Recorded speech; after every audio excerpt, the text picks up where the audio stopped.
Hey, this is your girl, Ashley Michelle, and you are in the ladies' room. Thank you all for joining us. We have the whole squad. We have Mrs. Understanding.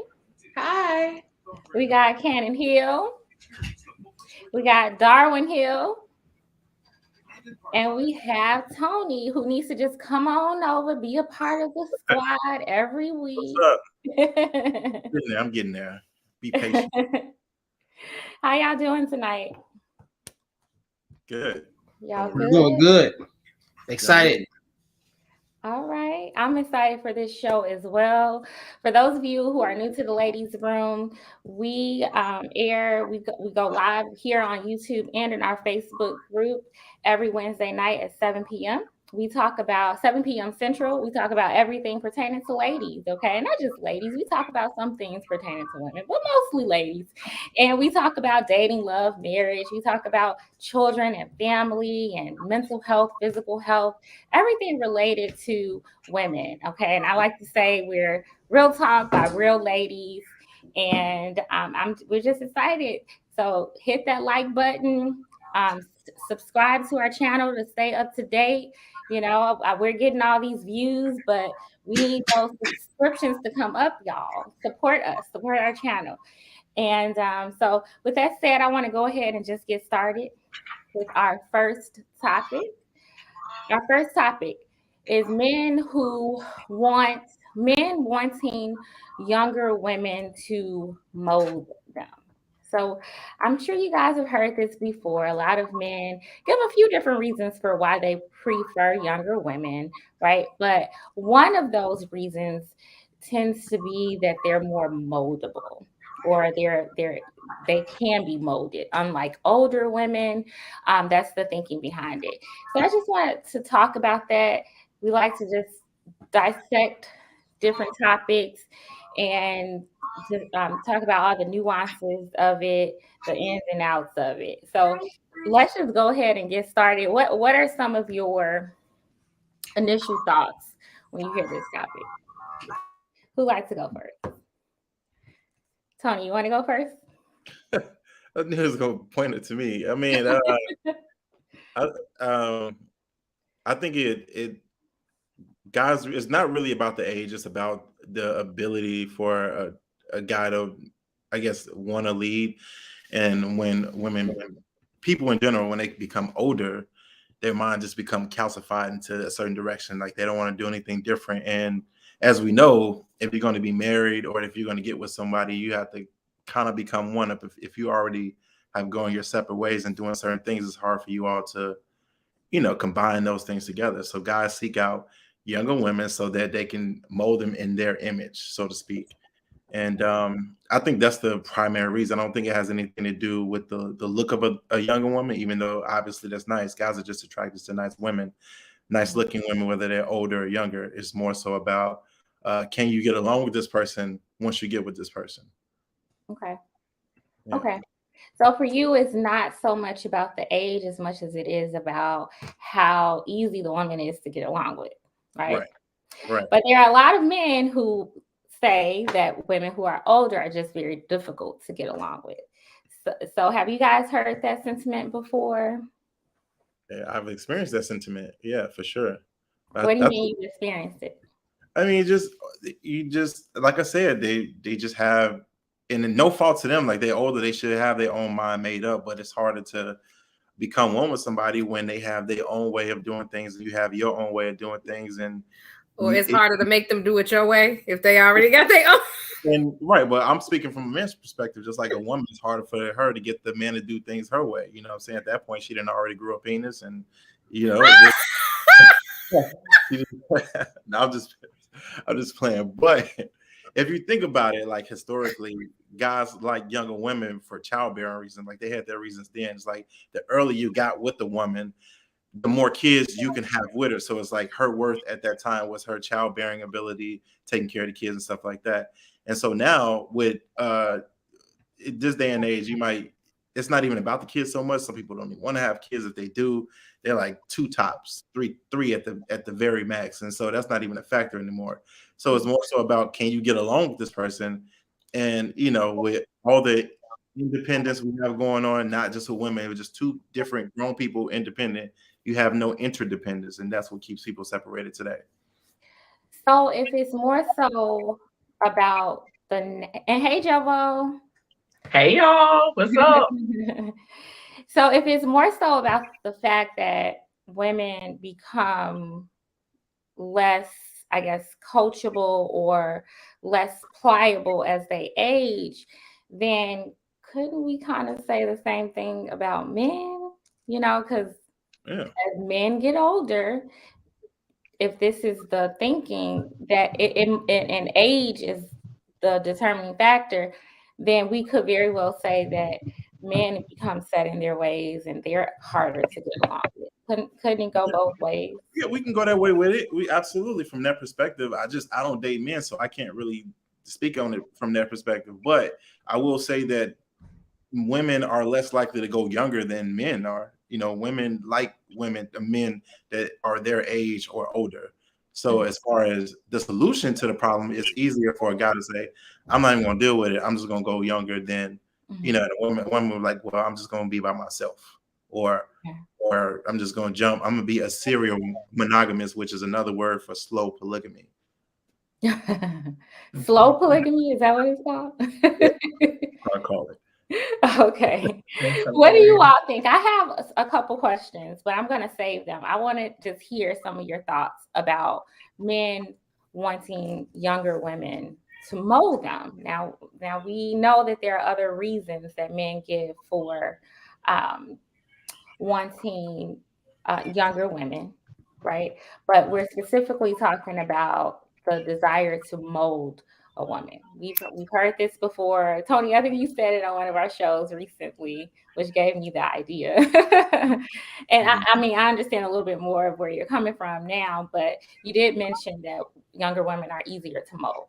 So I do have a question about that, but I want to hear what other people have to say. Yeah, what I saw was I read an article. It was written by a relationship therapist. You know, I know we got our resident therapist, so she's gonna come up here and drop some jewels. But one of the interesting things that they pointed out was that a lot of times with those types of relationships, it's when a man is in a place in his life generally after he has maybe been through a couple of different relationships in his life and kind of maybe lived through certain things.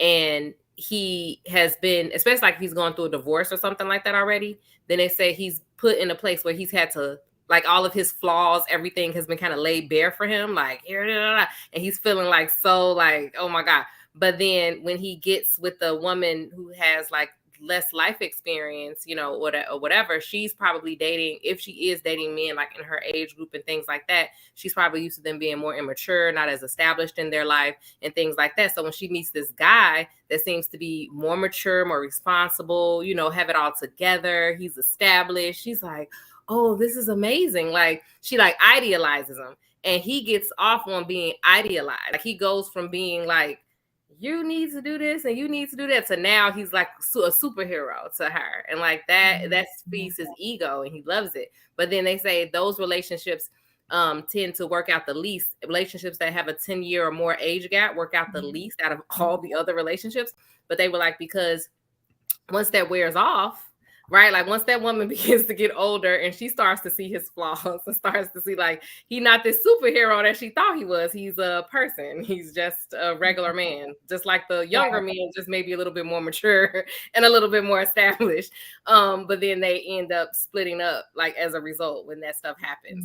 So I just thought that was an interesting thing to point out. I mean, you see it all the time. What do people call it? Like a midlife crisis, when the guy go and like buy the expensive car and he go get the young woman that's like enthralled with everything he say, because, you know, she thinks he's so smart and so this and that. But as she matures, right, and as she gets some more life experience, and she gonna be saying the same thing probably the other person was saying.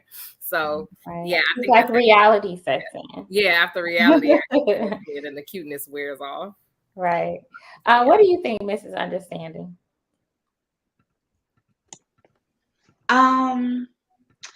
I have a multitude of feelings about this.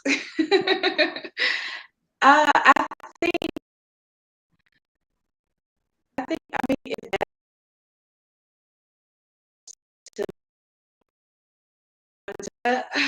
what is the sacrifice? Some cash, maybe? You can't get your time back.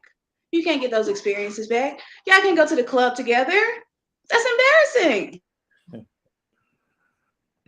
Okay. So you feel like it's a little unfair because the younger woman may be robbed a little bit of her innocence in a way? Absolutely. I think older guys always make the joke, and like I've said before, this is natural and it's okay. Aging is a gift. It is okay for you to not still be humping like you were when you were 20. That is all right. However, to rob a 19, 20-year-old woman of that kind of sex life, what kind of, you're doing a disservice. This is, she can't even get round two because you gave your whole, like, I'm seriously. I'm so, but seriously, and like we're supposed to take that because you want Y'all to need to stop mold acting us, like y'all can like take round two too. Y'all, that's a big thing too. Y'all be acting like y'all can take round two. Y'all need to stop that. Y'all need to stop like y'all go 3 hours and taking pounders forever and stop all of that. exactly. And if you just pounding forever, then that proved my point. I could take Anyway, it's not fair. Just Okay. like I think Kenan said, these men have lived through their life. They bought their first houses. They probably had their first child, and she's not going to have this experience with them. She's going to be molded throughout this experience. This isn't going to be new for either one of them, and it's not fair. Okay. Okay.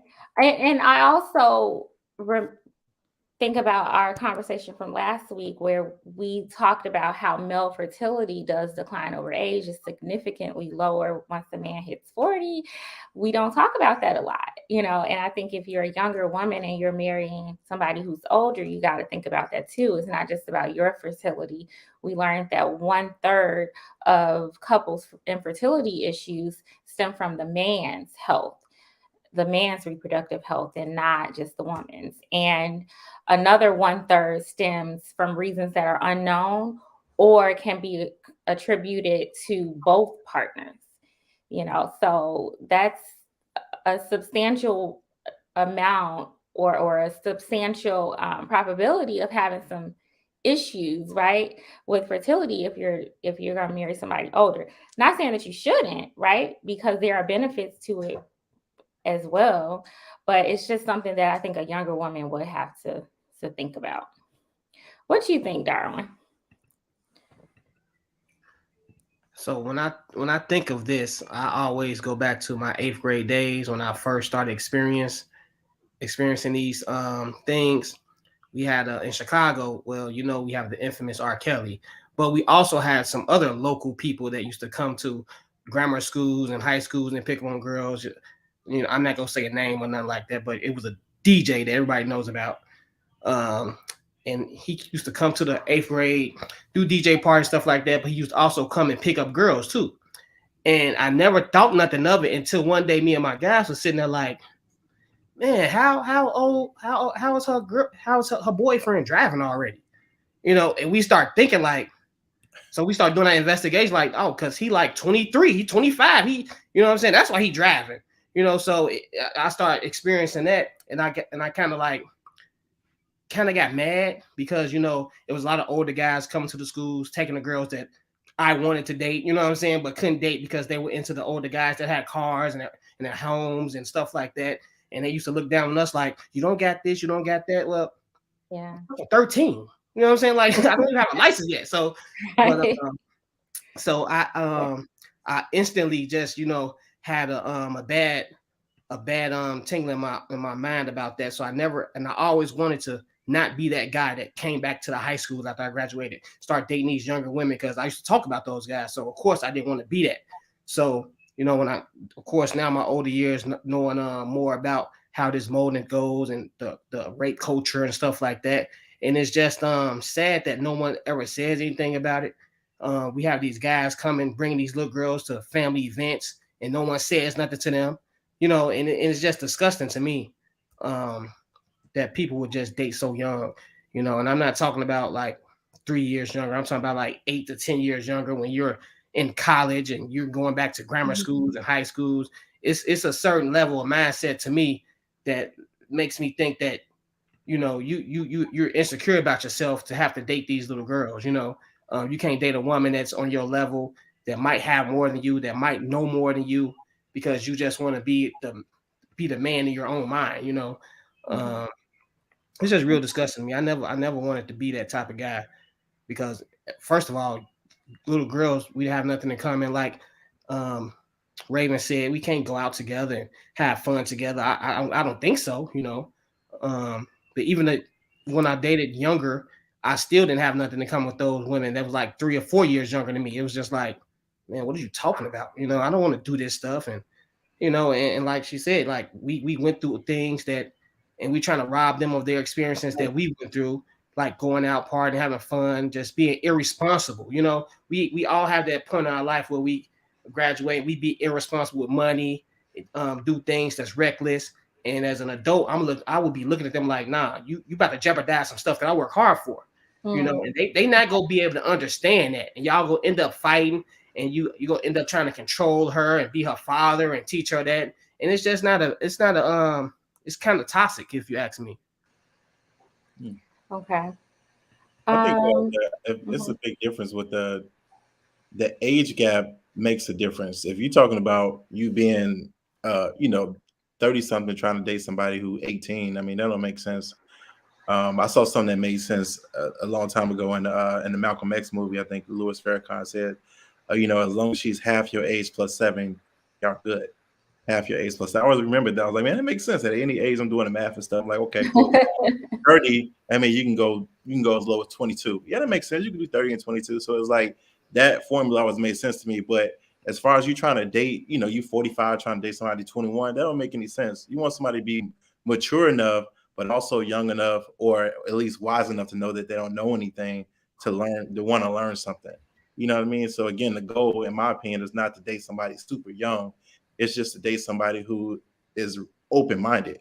There's a lot of people who think they're open-minded that are not open-minded at all.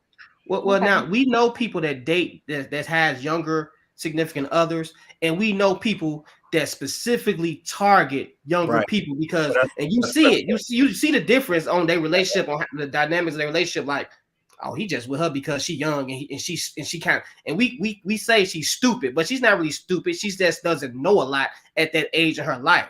And they know that, so that's why they go and get these women. But like to your point, like it's not about the age difference; it's about the I guess the gap in the age. It's like, if I'm 30, I'm not about to want to date no one that's 17, because they still in high school, maybe just graduating, prom and stuff. Like, you about to take her to prom, you know what I'm saying? Like, but if she's like 34 and you're 34, you probably can work that out, maybe, depend on her maturity level. And women do mature faster than men, they say, especially when it comes to relationships and wanting to be serious and settle down. So I can see why a man could date a woman that's younger, other than just because she's young and her looks. Like, women tend to be more mature and do those adult things much faster than men, and they, so. Okay. I want to let Rush speak. He just joined us. Hey, Rush. Yo, what up? Salute to the panel. Okay. Yeah, my thoughts on this. Hey, what's up, y'all? My thoughts on this. I think a dude in his 40s should date somebody in their 20s. I don't see nothing wrong with it. Of course. Okay. So why would you want to? What would be some reasons you want to? It's by in like on a biological like perspective, she's a lot more youthful, energetic. You get that raw youthfulness that, I don't know. It's just something like dudes tend to. It's like so they can go steal her youth, like kind of like a old witch that's like, give me your youth, and they're trying to take it. Nah, I mean, if you look at it like that, I mean, that's your opinion, but that's kind of how you dudes said are naturally drawn to something youthful like that. I don't know, it's just something. It's just the newness of it. You're drawn to it. You know what I mean? Some dudes. Mm-hmm. Yeah, I would say most dudes, but yeah. I think that most men probably do like younger women aesthetically, And I think there are a lot of men who prefer them. This is just my observation. A lot of men who It's not just prefer the them aesthetics. for relationships, It's not just. but I think that some men actually aren't attracted to younger women It's, because they it's don't not feel just like the there will aesthetics. be enough compatibility there. So it just depends. But I do agree that most men think younger women would be a better option for fertility, aesthetics, and they assume that a younger woman, like we are talking about, is somebody you can mold. But my question is, why do you want to mold somebody? Here's my thinking. It's not for molding per se, but they're bendable. They're open to learning new things. Like when you date a chick that's 35, she comes with a lot of rules. You can't do certain things, and there's a limit to expounding on new ventures. But with the young chick, Like she what? like, yo, okay, I'm down with that. So I'm happy you And said I don't that. think there's nothing wrong with that. I think that's dope. You know what I mean? Yeah, and no judgment here. I'm just happy you said that because, I think sometimes people think, okay, oh, this older woman, she's just too difficult. When in reality, we're a little bit wiser and we understand that some boundaries are necessary. And our peace is important to us as well. And you're right. You said that a younger girl may be more willing to go with the flow with certain things that might not be good for her. So my question to you is, what are some of these things that you would want to be doing that you need a woman to be okay with? Like, hey, yo, we could go skydiving. A So chick you that in don't her think mid that 40s might not want to do that. She might want to be the safe route. Like, you let's think just go so? to Okay. a park and have a picnic. I went Like, skydiving. I think I was like 30 when I went Hey, We skydiving. gotta be real. Ain't nobody dating but young chicks to go skydive. We got come on, Right. let's be real here. Exactly. Yes, well, come she on. asked for an example. I gave an example. I mean, You ever been skydiving? yeah, I've been skydiving a couple times. You hey, take the Rush, class. how old are Yeah, you? I'm 37. Okay, all right, 37. So you feel like when Yeah, you I'm an old head. You know what I mean? Like I'm not no young dude talking trash, I was wondering, 'cause I'm like, because you mentioned earlier, if you a 40-year-old wants to date a woman in her 20s, when you say that, like I mentioned earlier, I don't know if you were online or not, but when you say 20s, you mean like exactly 20, 21, or would you have 24 is cool, 25, you know what I mean? It's cool, okay. That's all. I was just wondering. That's Yeah. all. I I mean, mean, Yeah, so yeah, why she do you gotta be she suppose gotta that be in legal age, man. Gotta I'm have not that. so why promoting do you suppose You gotta those be in that being a first relationships pervert, you're why do you suppose she those gotta be legal age, relationships you're don't tend to work out for the most part when Say there's again? like more than a 10-year age difference? Why do you suppose that is? like I said, man, I'm not an advocate of marriage or long-term relationship, man. I'm just want to have fun. I don't So want to no take it one seriously should like have that. long-term relationships. No, Huh? well, if to his credit, that's perfect for him. He doesn't want a long-term relationship. He just wants something fun and somebody that brings some excitement to his life. So the younger woman probably will do that because she wants to do those things that he did already, but still wants to do. And like I said, an older woman might not want to go to Vegas and walk the strip all night. Yeah. A younger woman do that and drink about 10 shots and stuff like that. So I get that if he wants to still do that. But to the woman's point, your time is ticking. You know what I'm saying? But again, it's like he said, he's not looking for no long term, so he probably gonna move on to the next one. So he is gonna be like the youth sucking warlock, running around to all the young girls and that's what it sucking their sounds youth like. from them That's to what- try to And make himself making say her sounds the, bad, he's gonna but be that's like what he's doing. trying and to making suck all her their the youth.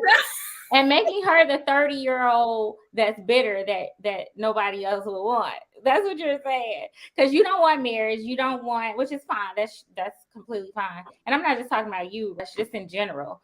You say you just want to have fun, and that's fine, right? You just want to have fun.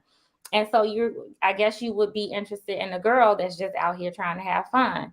This 24-year-old, she's the best option, right? But you are participating in her becoming the fun girl that gets to be 35 that no man will want, apparently. So I'm If just he Just gets a her Toys pregnant. R Us kid. That's all. Well, He's just a toy. if he He's just taking that Toys R Us You song. guys are That's all. you guys are making this. You guys are. I guess like I said, it's y'all opinion, but you're making it seem like it's just such a horrible thing to do.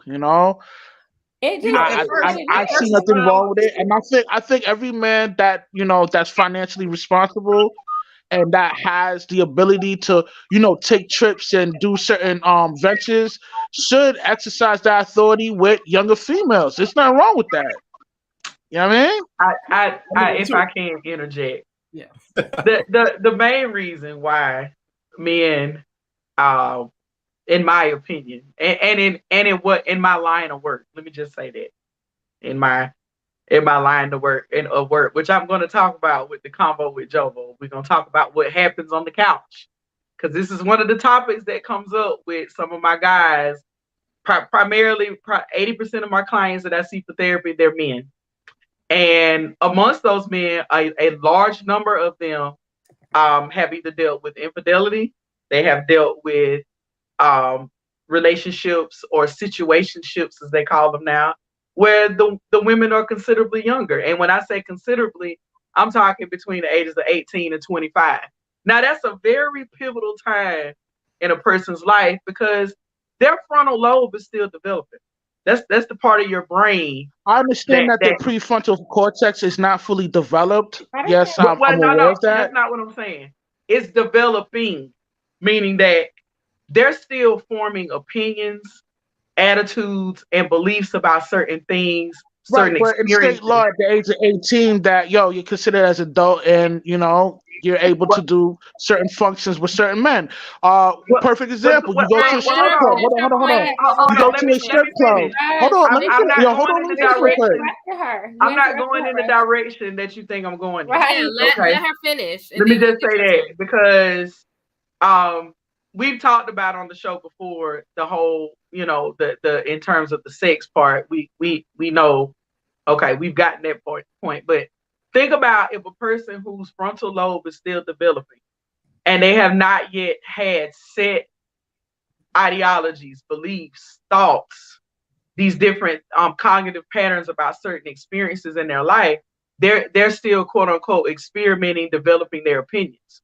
Okay, when you get someone, a man who has this idea of what he wants a wife to be, or if he's that guy that wants quote unquote majority control in the relationship, or if he's a guy that wants a certain ideology when it comes to marriage, of course his target audience is going to be between the ages of 18 or 19 to 25. This young woman is still finding out who she is. Now, at 19, you couldn't tell me nothing. I knew everything because I was battling it, not understanding at that age that I'm still developing cognitively. So of course men are going to flock to their age group because they know that there are no, and it's not to say, I don't want any younger women watching the show, I don't want you to think that I'm saying that you don't have an opinion about anything, or you don't have beliefs or ideas, or you don't have a way of life. That's not what I'm saying. But you're in a point in your life where these things are constantly changing. Okay. You're constantly having these new experiences. So here comes guy who's 35 and up, 40 and up, knocking on the door, and he's going to introduce you to some of these experiences that you've yet to have, and it's going to look like brand new stuff. Okay. And then there lies how that happens. And Rush, I'm not saying that it's good or bad, but what I've told my clients on the couch is, what does it say about you as a person where you have the idea that you have to mold another person to get an ideal relationship situation, or an ideal situationship, or an ideal encounter with someone? Wouldn't it make more sense to make that focus on, and I'm getting a little therapeutic here, I know, but I gotta say it. Wouldn't it make sense to put more emphasis on the things that I can change about myself versus targeting a certain population of women that I know are more likely going to bend or be, I'm going to use the word, manipulated to give me what I want. Wouldn't it make more sense to look in the mirror sometimes and say, maybe it's not the 35-year-old woman or up. Maybe, just maybe it's something I need to do differently to attract not just younger. If you want a younger woman, okay, or whatever, but just all women.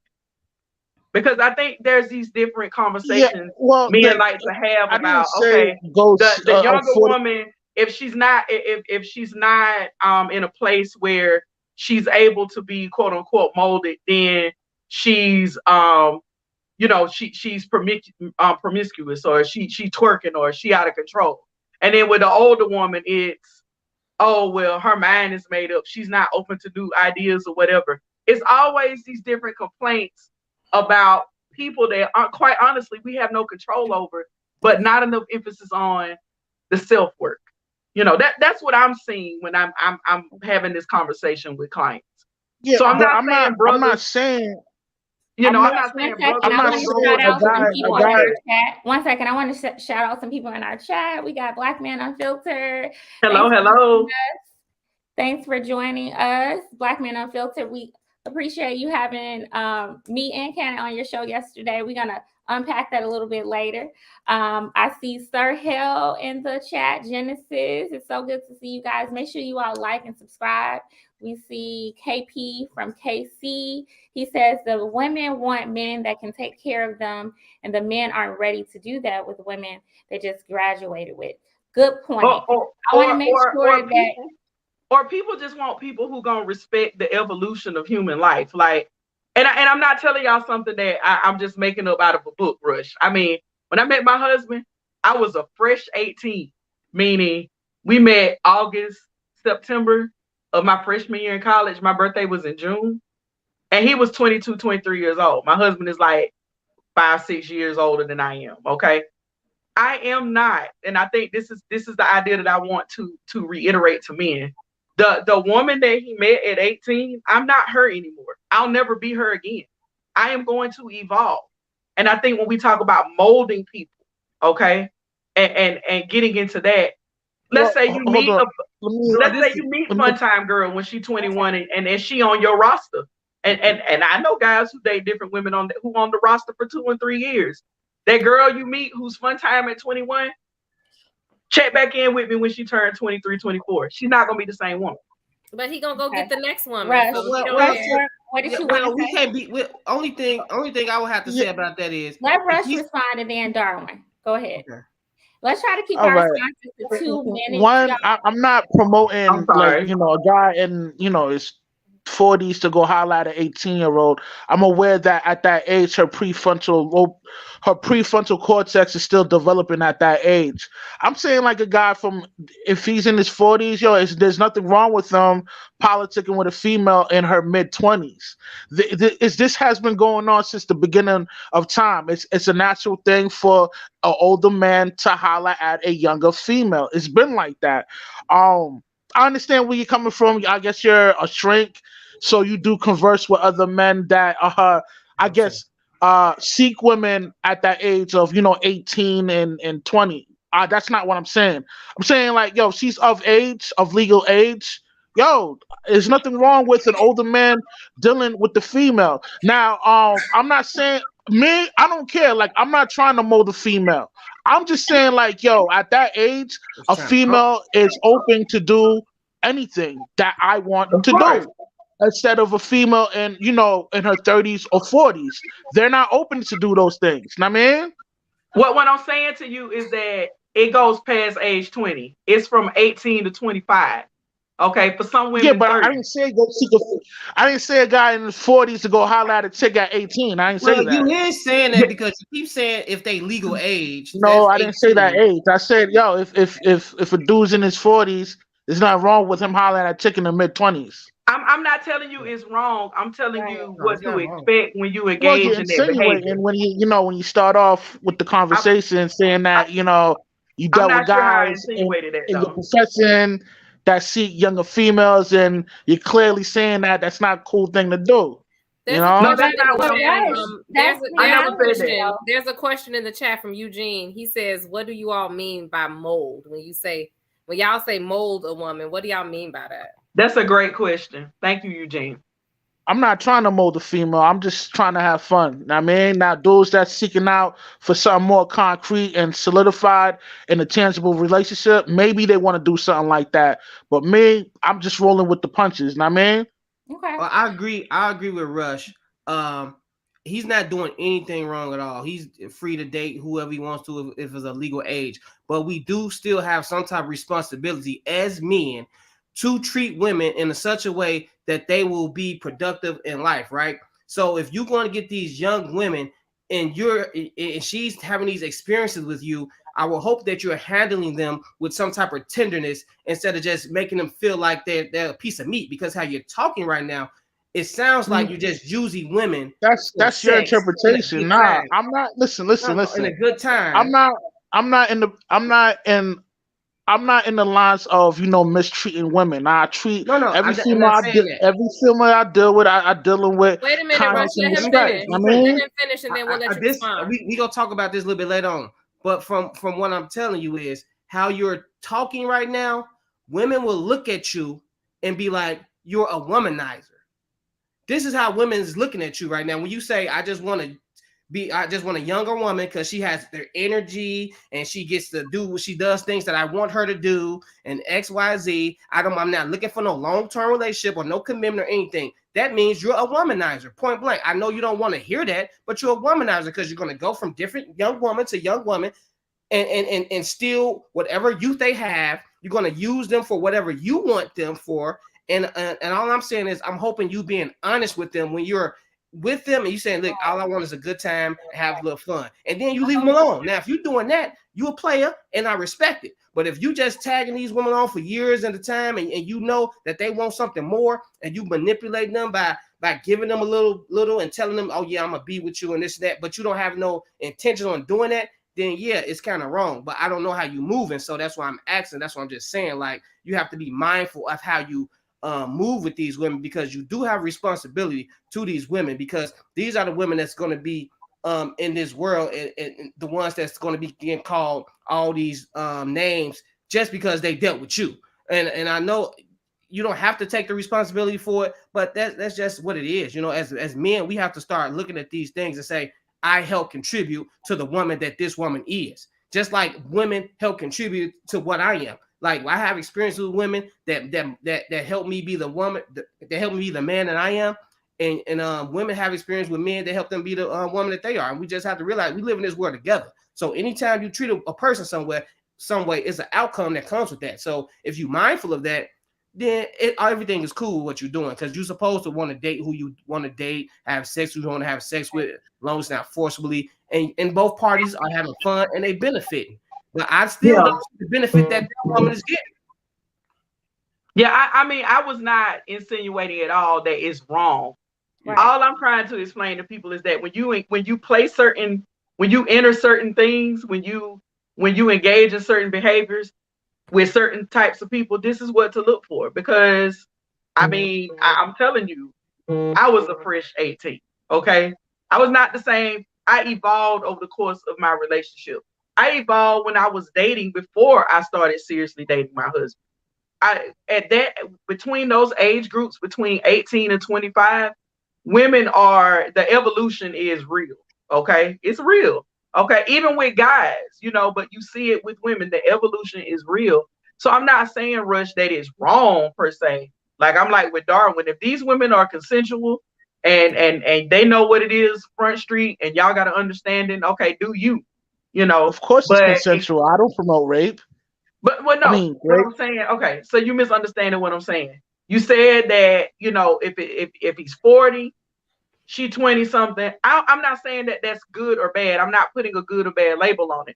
I'm just telling you what the expectations are in terms of people in that age group, specifically women, that they're still developing their own attitudes, beliefs, that they're still developing who they are. So there is a group of men out there that see that and they do prey on that.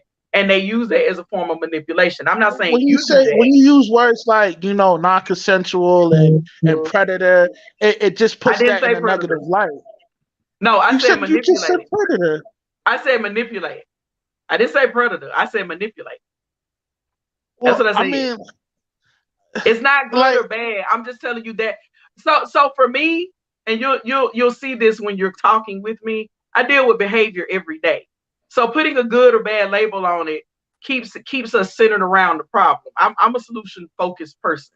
So when I'm going towards solution, I'm looking more at the behavior. Okay. So the behavior is for some men, and I'm not saying specific ones, whomever, but some men do use this to their advantage to manipulate women in their 20s or even younger than that, because they know these women are still cognitively growing.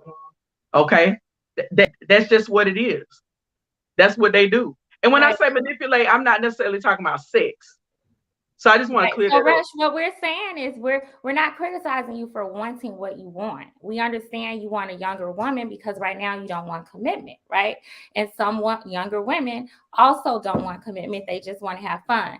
What we're saying is that you are still, not that you are intentionally doing it, but you're contributing to a lifestyle of a young woman that's going to grow up and be shunned for the very same thing that you enjoy her for.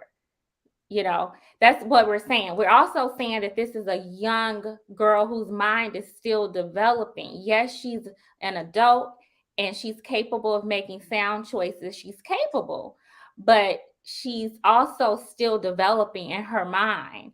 And so you already have like an advantage over her.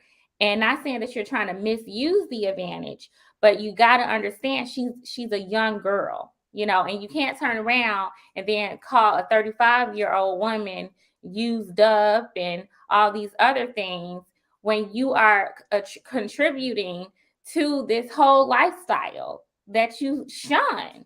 And I think Darwin said it great. He said a lot, but in a nutshell, everything he said was great. He's just saying, do you do what you do, but be honest with these women about what you want, and I'm not saying that you haven't been, you seem to be very open about what your intentions are, and I would assume that you are with these women too. It's more so just for men out there who are watching, who are like, yeah, I want a younger woman for those same reasons. Just be upfront and be real about the situation.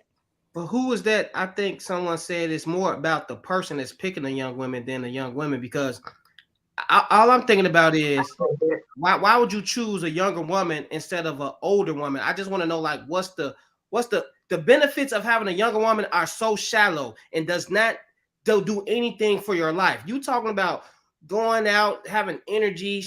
That's not doing anything productive for your life. An older woman is going to bring value to your life. What I'm saying? That's what's going to happen. So I disagree, but for the most part, if you want to be general, the older woman is going to bring more knowledge. She's going to and even though you don't want to probably listen to her or be in some type of boundaries or some type, she's going to put you in a position where you're going to understand women a lot better than if you with a younger woman. She doesn't even really know a lot to life. So I would rather be with older women that's going to teach me more, even if I don't really get along with them or I'm not going to stay with them. They've taught me something because they know more about life. So, and that's going to benefit me. A younger woman, okay, yeah, she has perkier titties. She's a little bit more giggly and bubbly. Okay, yeah, okay. So what? What does that do for me?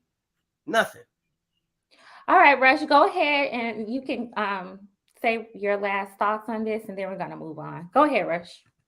Yeah, I mean, I think most men choose to deal with the younger female because they're a lot more pleasant to be around. They're open to learning new things, and most importantly, they're down to get with their program. An older woman, she's not gonna do that because she got her own baggage to deal with. Especially if she has kids and past trauma situations. She's not going to be the most pleasant person to be around majority of the time. I'm not saying all older women is like this, but yo, you tend to deal with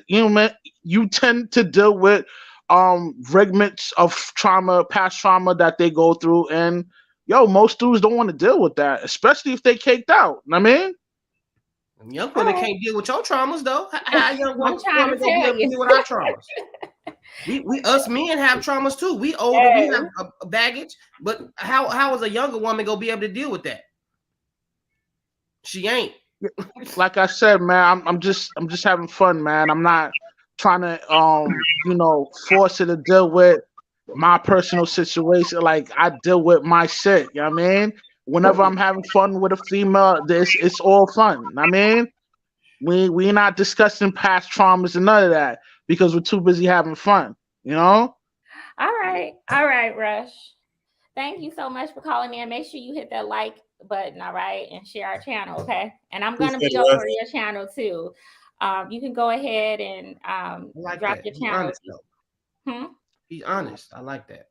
Thank you, Rush. Yo, salute to y'all, man. Definitely dope subject matter, and keep doing your thing. You know what I mean? And I already like the joint, and I'm about to share it to 5 of my friends. You heard? One. Appreciate it. All right. So we're going to go ahead and take some more callers. If you guys want to also join our live stream, you can do that. I will put the live stream link in the chat. But also, we have about 19 people watching, but we only have about 10 likes. I need to get those likes up, y'all, and you all have to share and subscribe, all right? We talk about some good stuff. It's the ladies' room here, and we want to grow our channel and have more people be a part of what we have going on, all right? We actually have a caller. I'm going to go ahead and accept the call, and then we'll move on. Hello, go ahead and introduce yourself.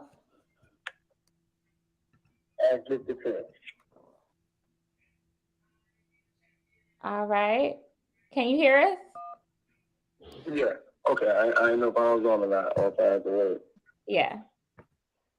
But I was just listening to the talking about when it comes down to older men and younger women, and I think for the most part, it seems like a manipulative type of vibe when an older dude is trying to get with a young girl who we're pretty much not compatible with. Also, these young girls are they haven't even developed in their lives yet. You know what I'm saying? And if we care about all the young girls and stuff like that, why would we try to take advantage of that before they can even develop themselves as young women? And how do we find attraction in young girls as an adult? You know, I mean, there's so many ways that we can go with this. Or we speak about older women as if all of them have this baggage or they're just hurt and stuff like that. And at the same time, the same dudes that want a lot of these younger girls don't want another older man getting on their younger daughter. No. And there's a reason for that, right? You know what? Yeah. I'm just saying, you know, I respect, especially in a group where we talk about respecting each other and we have all these standards and stuff like that, then how do we not respect another man's children too? You know what I'm saying? We act like when a woman gets over a certain age, I was listening to a lot of things I say, especially when it comes down to contributing to the damage that we have experienced between men and, you know, back and forth between the men and women, and we don't want to acknowledge that. We don't want to. We back in the day, the guys was going out trying to get on the chicks, just trying to screw them. You see what I'm saying? And now that we done got older, these same women that the fellas were screwing, you know, you left them, you got them pregnant, they got children, and now they complain about, hey, you got a lot of women that are the single mothers, that you help contribute to those single mothers, being single mothers. So we created the same shit that we complain about. And I ain't trying to sound like I'm just ranting here, but I wanted to elaborate on this subject so much. Okay. I just think that people look at that in the most hypocritical way, period. Mm-hmm. You Yeah. know, And it's not about judging anybody. It's just about looking at it for what it is, right? And you got to be open and yeah. reflective enough to just be honest about all the dynamics of it, right? But thank you. Oh, go ahead. Mm-hmm. Well, no, I'm just saying. I think a lot of times they be unrealistic, especially about when saying, hey, we want a younger woman because she's fun, as if a woman in her 35 or 40 is not fun. We put these wrong ideologies out here, just to try to prove a point that ain't true. You know what I'm saying? There's a lot of women that's 30 and 40 that fun, you can kick it with them, Yeah. and everything. They like sex. And they're not a headache. But I see that so much. So I just want to say that, put that out there. Peace to the podcast. I'll always stick in the truth. I appreciate that. All right. Thank you so much for your support. No doubt. All right, y'all.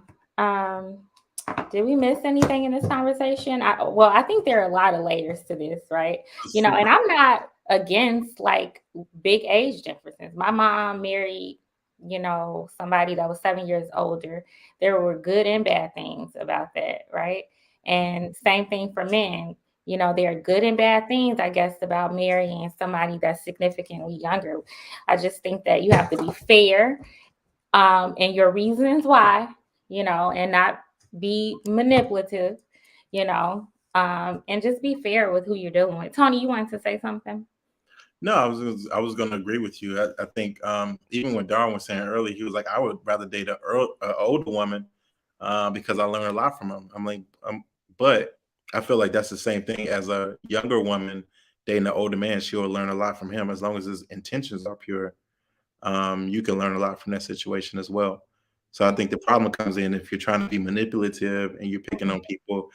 But I mean, we live in a society where we encourage women to even go through a whole phase in their 20s anyway. That's including fucking other dudes. I fucked older dudes, younger dudes, blah blah blah, on top of the building, in the sewer, wherever. Like, all right, cool, you did your whole phase, but that's part of what comes with it. So I don't think when you said these things are contributing to the person we complain about in their 30s, that's called baggage. And I think that if that woman doesn't learn early not to deal with guys with ill intent, that's what creates baggage. That and lack of understanding of life. Maybe they need therapy, whatever situation is. But there's a lot of contributing factors to the person we don't want in their 30s and 40s. And I agree with you, Tony. Some women are fortunate enough to have people to train them and teach them, you know, how to live a fun life, but still be responsible and still respect yourself and not build up all this baggage. But as Rush and men like him are saying, these are the pliable women. They ain't set in their ways. And a lot of them don't know because some of them don't have a father to train them and teach them or a mother to train and teach them. Well, So I mean, let's be fair. Most they people don't learn know. through life from experience, though. So it takes to experience. Most people learn from experience. Like, that's just the reality of it. We talk about this all the time. Like, oh, you could teach this and teach that. Yeah, it's certain things you can teach. It's certain environments that people can have that can probably, sway them into certain choices and decisions. But they're still going to make mistakes. And those mistakes that they are going to make is by not seeing a lot of things that they've never experienced. So to be like, oh, as long as they know to avoid, these type of, it takes to actually experience it. Then you learn and you say, okay, I get it now. But you can't like tell somebody like, this is what's going to happen with it. Like it's really through experience. And I guess yeah, you took the words right out of my mouth. It's the same thing with marriage. Like you got a group of men and women who think that it's like instant oatmeal. If I'm the water and they the oatmeal, we gonna get together and stir 2 minutes and 30 seconds in the microwave, and then we gonna be good. And Sunday will be year 18 for me, and I'm telling y'all that ain't how it go. Okay, you got to respect the development and the evolution of the person that you with. Okay, it's gonna be mistakes along the way. It's gonna be bumps in the road. It's gonna be days where you wake up and you're gonna be like, okay, what did I really get myself into? It's the Cannon summed it up best, but it's just like this whole idea that I can take someone or take this woman, okay, and teach her how to do A through Z of what you want. You're still going to get some results that you didn't expect. I'm just telling you. For You sure. know, I'm gonna go back to what I said about molding people. Okay, I'm a real big believer in like self-work, and if you do the self-work, the person that you're meant to be with, if you use the skills, I tell my clients all the time, practice to remember how to do something. Like all these expectations and things that men want from women and women want from men. Do you practice and do these things for yourself? You know, because we'll go there. We'll go there with these expectations and say she has to do this, he has to do this, and then we're not doing none of that ourselves or doing it for ourselves. So I just, people are not like they're not like new toys off the shelf where you pick it, you buy it. Oh, I love this. I love this. What happens with these kids once week 3 or 4 go by? Yeah. They ain't triggered for that. You know what I'm saying? I always look at life like it's a rainy day. Like you can't tell people like Cannon said, like you can't tell people like, oh, this is do this, do that, do that. Just like you can't tell no one how to dodge raindrops. You can just prepare them for the rain. That's it. That's it. Umbrella, poncho, get in the car or something. But if you never told them that it's gonna rain, they're gonna get caught in the rain and they don't know how to go about their day. But if you tell them it's gonna rain, now this is what you can do. You just got to prepare people for life. You can't tell them how to live life or how to make their choices, because when you do that, they don't have any feelings behind those words yet. So feelings, in reality, it makes you choose differently than just saying, okay, when this happens, I want you to do that. But when that happens, that person's mind is going to tell them all these other different things to do, and they go do whatever feel good at the time. So you can just prepare them for it. And then when they do, if they do make a wrong mistake, at least they can be like, you know what? I did know this. They can pivot or do whatever they need to do, because that's when they'll start to connect what you told them to the experience. Because a lot of times they don't have a frame of reference or haven't even had the experience where you're talking at them, not to them. Because if they don't have that level of awareness, they don't even know what you're talking about. So I just think it's like, I feel like we put the onus on the person being manipulated rather than shaming or shunning the manipulator. We're like, oh, you let them trick you. It's like, no, why is this person running around tricking people? Like, and the thing is that the reason why manipulation is a thing that exists is because it's a tactic, it's a technique. It's literally designed to get people to trick people into doing stuff. So it's working by design. So to be like, you fell for it, like it's what it's supposed to do. So it's like, no, let's have more onus on the person that's operating without integrity. And that's purposely manipulating people than we do about people who fall for it. That's just like the old people who fall for those scams when people call, like, they shouldn't, but the scam is designed for them to fall for vulnerable people. That's what it's made for. The book of Genesis says, taking advantage of the fact that she doesn't know any better. Older women are having his shenanigans. Eugene still says, I think this is why I do not date women who are young enough to be my daughter. Some of them do not know any better. All right, y'all. And go ahead, hit that like button and subscribe, share, and tell people about our channel. Is there someone who wants to close us out on this topic? Yes, it is. Right, go ahead. My men out there, you want to mold.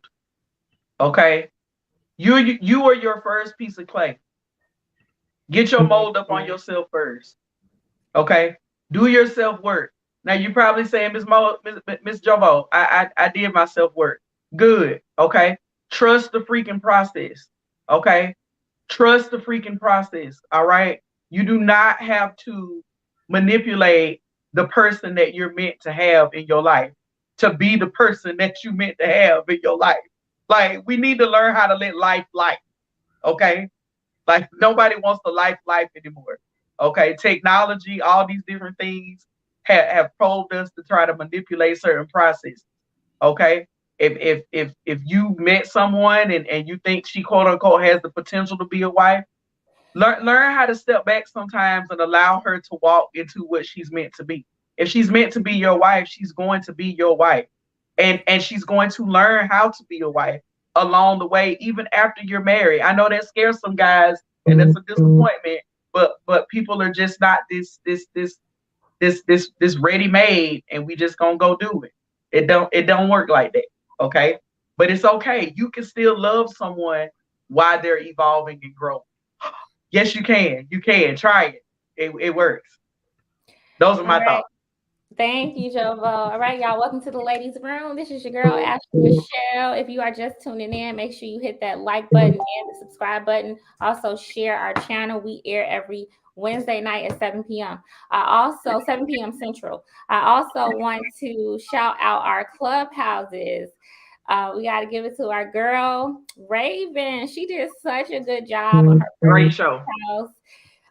This past Monday, she talked about unnecessary vanguards, specifically talking about the cult-like behavior that we have rampant in our communities now.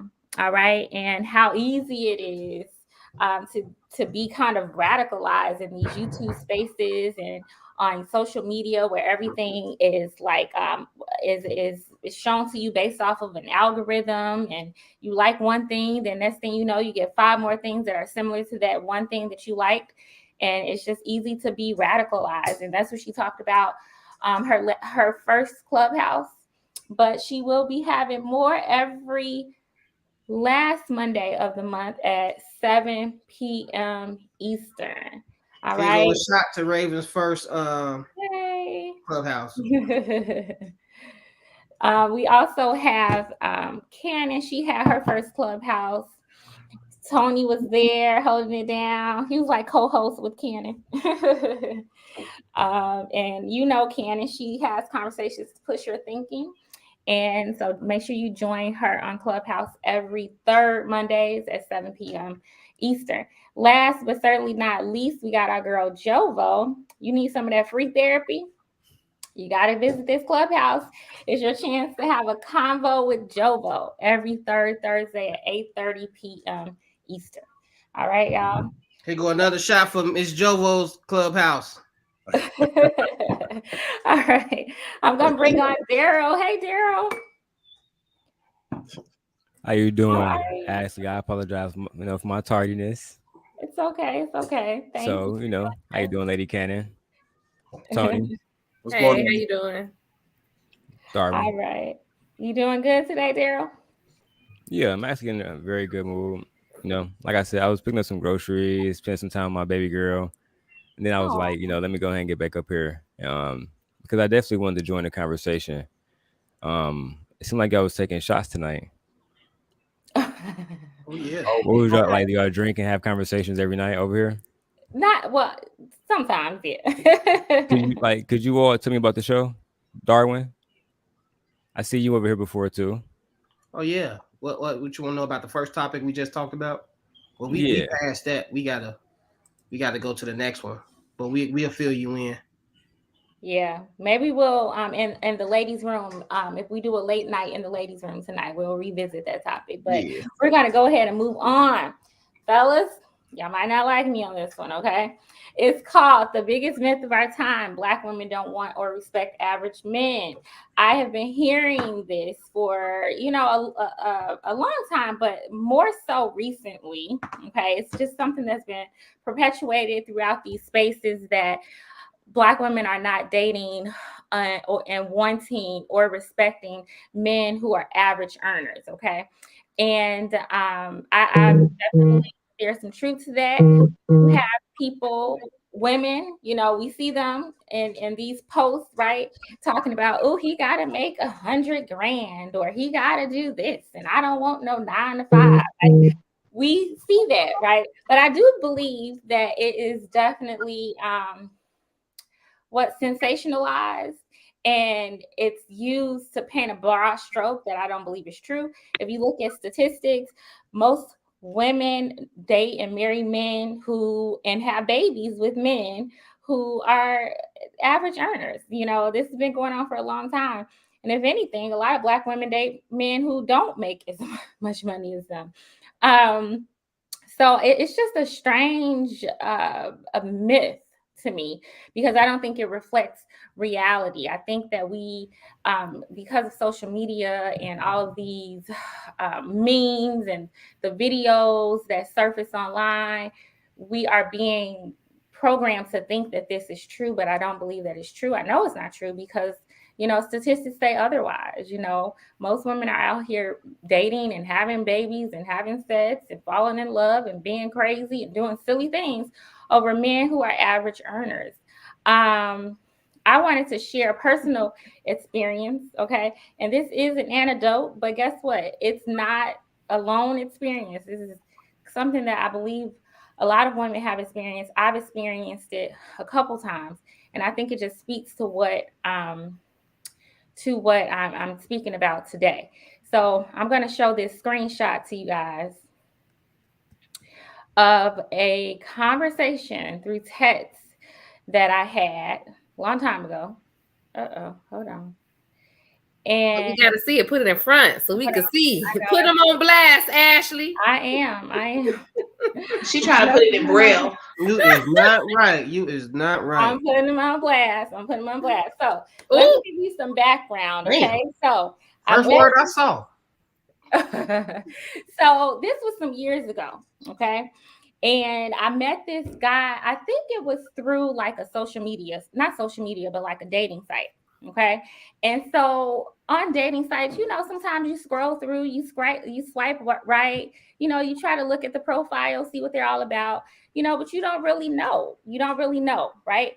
So me personally, I don't really like to go out with the guy that I just made contact with on a dating site until I talk to him first, right? You know, I want to hear your voice, make sure you're not crazy, you know, make sure you can speak good English, you know. I just get to know you, right? Have a preliminary conversation, right? And so I had a conversation with this guy, and there were a lot of red flags, okay?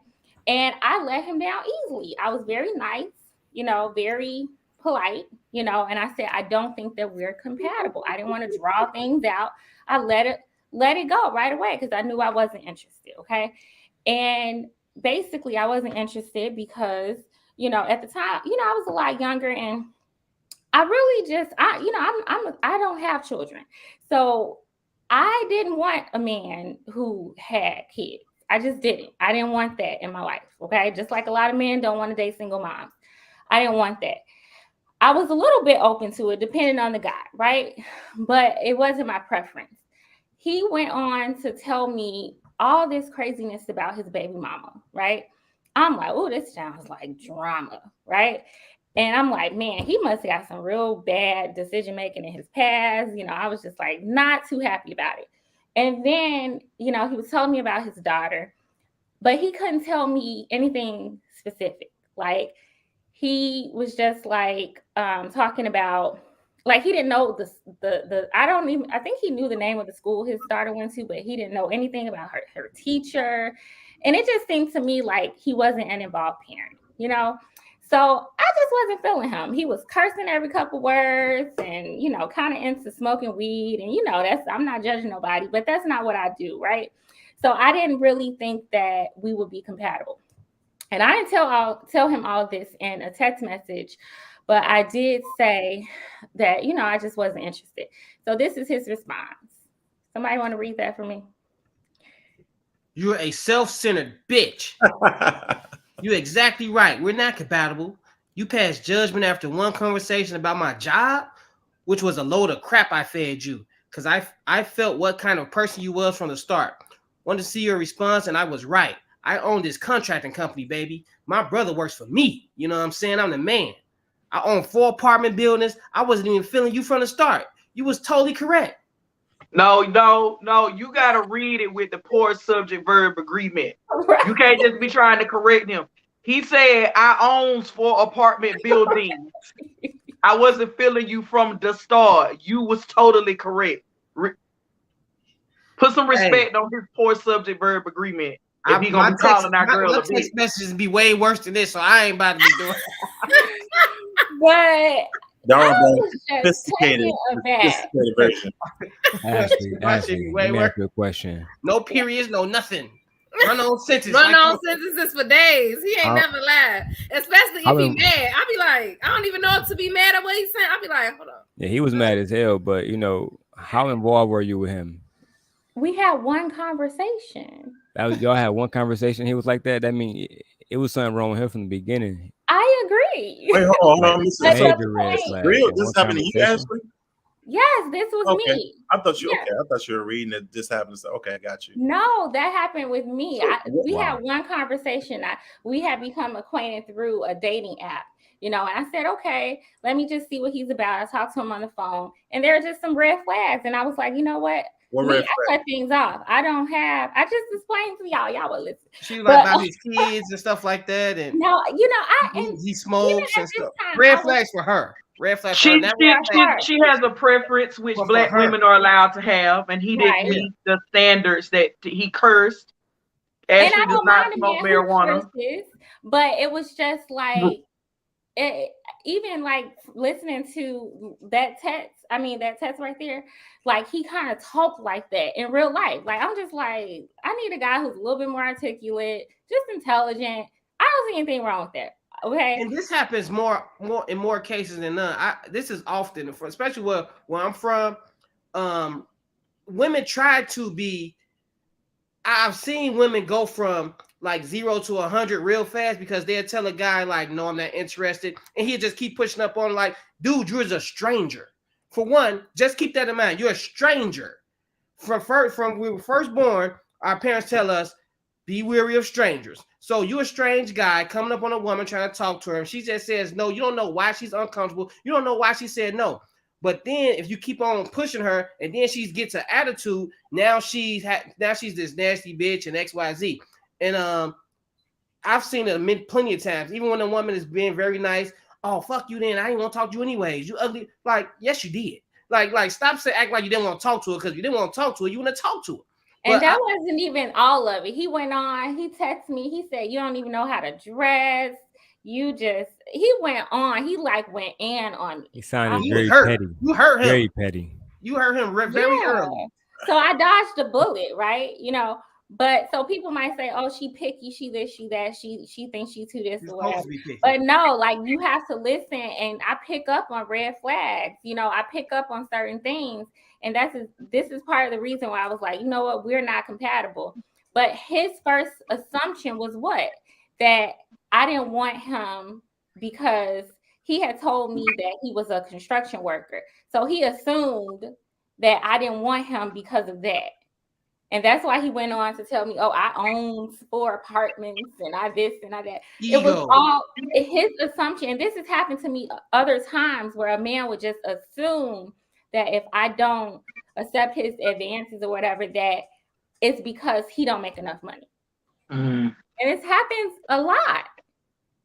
It happens a lot. You know, their skill steps for dealing with failure and rejection. I just want to throw that out there. That's a life skill. Where were you going? Coming from the south side of Chicago, growing up, you know, mostly in, you know, the hood areas for the most part. I was quite taken aback and shocked at this reality that Black women pursue men who have all of this money because, and of course, my personal experience is not generalizable. You know what I mean? I know it's a very small, you know, experience, the south side of Chicago. But a lot of these people who were saying it were also from this place. So it was weird for me because I was like, if that's the case, if it's true, and you're like, if you didn't see the things that I saw, then why are there so many men who come from that environment who the first thing that they'll say, like to impress you or something, is like, I have a car. I have my own place. I got a job. And they say it like, you like, okay, you like 30. You supposed I don't understand like why that's what is happening here? So I think that if that was something that even they thought, then they wouldn't be running around here like, I got my own car and I got me a job. Like that wouldn't even be the case if it was true that women are just going after all of these material things for something that basic, right? Because what I've seen more so is that it was not surprising to see women who had certain things. And it was more out of the ordinary to be like, oh, he got his own place. Oh, okay, okay. So it was weird to me to see that. I was like, is that what's crazy? happening? Literally, What's crazy, Cannon, is we doing the thing. Then I didn't know we was out here getting all these ballers. I didn't know. Nobody told me. They didn't let me in on the meeting. I missed it. I completely agree with you. We act like America is like a place that's not divided by classes, socioeconomics, and it's crazy. When I was at Central Michigan, I used to have this little line of questioning for Black women. And if you don't mind, Ashley, I would like to run about your panel now. Do it. Right? Quick little lightning round. So, Okay. out of all the races of men, we're not talking about women at all here. Right? We're only talking about men right now, just so all of us can get that clear. As far as who's at the top for education and who's at the bottom, right? Who would you say is at the bottom? And then top, starting with Ashley, who's at the bottom as far as the least bottom in educated men, terms of as far as education? college educated from like a actual accredited institution, right? I'm not sure if it's Black or Hispanic men. I'm really not sure. I think it's Lady Black. Cannon. Yeah, I'm pretty sure it's Black men. Misunderstanding. I'm gonna go with Hispanic. No, I'm gonna go with Pacific Islander. No, Pacific Islander. Okay. Lady Dang. Joe. Raven stole my answer. I was gonna say either Hispanic or Pacific Islander. I was. Okay. And at the top, basically, would be Asians, right? More than likely whites, etc. After that, right? Mhm. All right. So cool. Let's go to the most incarcerated, right? Oh, Black men. Misunderstanding. Touche what Miss Jomo said. Lady Cannon. Yeah, per our the amount of them of the population, the percentage of the population, yeah, they're the most incarcerated per their percentage of the population. Okay. Mm-hmm. Same. All right. Let's not make dark questions, right? What about bless you? What about the ones that's most voted into like political office that can actually make change in the community, right? Or maybe they can change different voting patterns, right? Different White things that people. happen to the community, right? White Black men, or right? white, White. right. I mean, I can keep going. There's like 15 different questions I used to ask, but I think y'all understanding where I'm going with this, right? Mm-hmm. Is that we really act like Black people, like specifically Black men, have any power when we know for a fact that like the entire population of Black men, even with all of the richest ones here, make up the poorest Black, like the poorest of all the men, right? When you add up everybody, it's just a fact. You know what I'm saying? You can throw Jay-Z, whoever you want to throw in there, we still at the bottom. Mm-hmm. And especially how the money is not cycled throughout the communities and how it should, and other different communities. I'm not gonna say it because I don't want to Nick Cannon you. You know what happened to him when he started going against different communities, right? Lost his fucking job, had to sit down with the rabbi and shit. It's consequences when you speak about other communities, powerful consequences. But in our, we just act like socioeconomics don't exist. You know what I mean? And we act like we live in a classless society, but we don't, right? This is why Ashley, she's not going to just date some fucking bum who, may or may not be a good father, may not have a job, and turns out to maybe a fucking psycho when she has options, right? Because there's classes to this, there's levels to this, and women are hypergamy. women are hypergamous, and it's unfortunately, Ashley, right now, men care about looks more than Except for everything Black else. women. Black women tend to marry men who earn less than they do. I think Black he's women saying are the by only nature, like we I was kind of. actually going to get to that. Yeah. You're right. But Tony, I asked you this, Tony. Could you just walk into an Arabic community and just pick out one of their women and marry her? No. Right. Because again, like everybody else abide by cultures, but we do not. So there's a reason why a lot of Black women end up with black men, because men like Tony wouldn't have a chance anywhere else unless he, snowflakes or something like that. But that's up to him. But there's a lot of like natural law that that has a cause and effect. That's all I'm saying here. I'm sorry. We can keep going. Okay.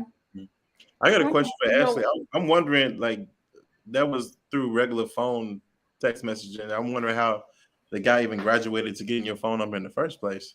Well, because I saw him on a social media profile, and it was very basic. I just thought he was attractive. He was I can't remember. I can't. So you're like, here's the number right away, or is there was no conversation? No, we communicated, I think, a little bit. I can't remember this so many years ago. Probably just basic conversation. I don't like to go back and forth a whole lot on dating apps because I forget. Like, I'll completely forget the whole conversation. Like, because I don't go on there that often. So I don't mind exchanging numbers like pretty soon. It's just Tony trying to hit you with the you picked. I know. No, this is not. It was one conversation. We never even went out. I never even saw him face. No, I was looking at the text. Like, it's not a gotcha question. I was just looking at the text. I'm like, the way you texting here, I was like, man, I would have thought you would have saw that before y'all even got to the phone number. This was completely. I'm telling you, we had one conversation, and it was just real, basic. Please, if Ashley say that was years ago, if you know back in the day, I just used to give my number to anybody. Purely eye candy. You were like, oh, okay, cool. I mean, like, I don't know. It was something about his profile that I must have liked. So I can't even remember. Catfished your ass. It was sweatpants. It was a sweatpants picture. No, I don't remember. I really don't. This was so long ago. I don't remember. And sometimes you can kind of tell, like, pictures can give away a lot of information, but sometimes you can't tell. Huh? Women, they zoom in on the pictures. Do we zoom in on pictures? I don't. Y'all do that? Oh yeah, y'all be trying to see filters. I gotta zoom in because all the filters and stuff. Yeah. You trying to see nipples. Oh. I honestly don't remember. I just know it was real basic, like, I don't do the whole long drawn out. I mean, I've done that before. Like, if the conversation just really good, but like I just don't, through the little dating apps message, we go back and forth a little bit, but I'll just straight up give you my number. Like, look, text me, because I probably ain't going to remember this message. Like, and I'm not going to come back to it. I might forget. So, and then we had a conversation, and through the conversation, I realized that there were some things I didn't like. And then I think he reached out to me. I guess he wants to hang out or something. And I told him that I didn't think we were compatible. And that's what he did. I think men really do think that women date only guys with money. I had this one friend, and every time we went out, this was in the time where throwbacks just got popular, Jacobs just got popular. We had the Nextels with the chirp and stuff like that. So before that economic breakdown. Yeah, so everybody, if you had the Nextel chirp, everybody thought you had a little money because at the time you had to put like $500 down and stuff like that. The throwbacks was costing like $750 to $1,000. Jacobs was costing like $15,000 and up. So I had this guy. He only had one throwback, well, just one, but he wore it every time we went out. Every time we went out, he would wear that throwback and everything, and he would get the baddest chick in the club. Like he had the game down pat, and he only did that because in his mind he thought women wanted the guy with the most money. So that was his angle. He would go into the lounges and clubs and act like he had it, and with his throwback, pull out his Nextel chirp that probably didn't work at the time. He had his phone was always off, and he had his, he was kind of buff and stuff like that. So he was a handsome dude, So he had his throwback, his Nextel chirp, some fresh shoes on, but he wore this every time. Like, he didn't have no clothes. He was a straight, like, he was a straight bum. If you're right, like, I'm looking now, he was like a straight bum. You know what I'm saying? But women used to think he had it just off his appearance. So it is some kind of truth to it that women do go after the guy that they perceive as being established or stable. But that's life. That's what you're supposed to do. You don't want no bum. You want someone who have a little money, who has their own. So, but I think a lot of men, they lie about their position in life. They don't want to come to the realization that they're not who they're supposed to be. So they lie about their income. I know a lot of people personally that lie about how much money they make. And I know you don't make that much money, so stop it. The way you live in and just the job that you have, you can just easily look this shit up. So, you know what I'm saying? Like, you can't tell me this. But a lot of men always exaggerate their worth financially because they don't really have a lot in other areas to give back. So they want to say, "Oh, I make $100,000," knowing they only make 30. They want to act like they have all this money, they this baller. But dude, what is your other worth that you have?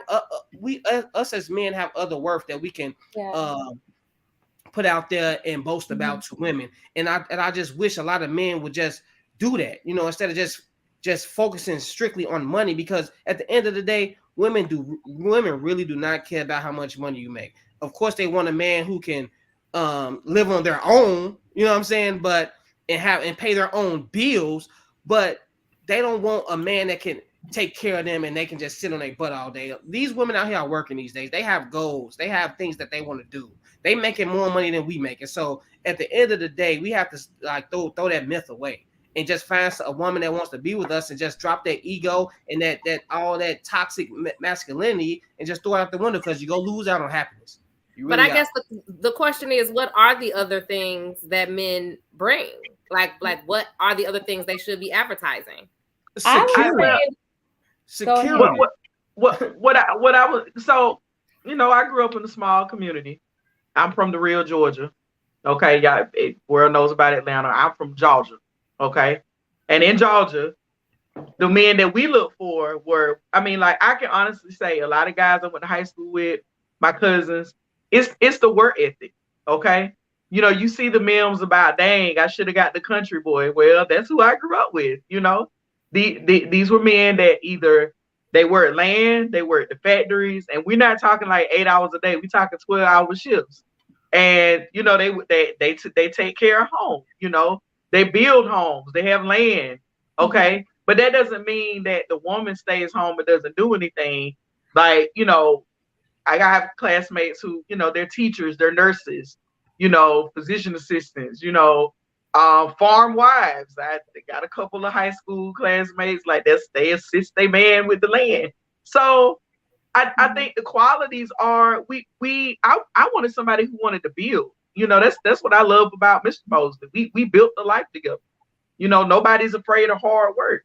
I think most Black women think that way because I think a lot of Black women, we grind, we work hard. So I think that's what we look for. It's not so much, oh, he built us a house, he bought this or that, but it's the work ethic.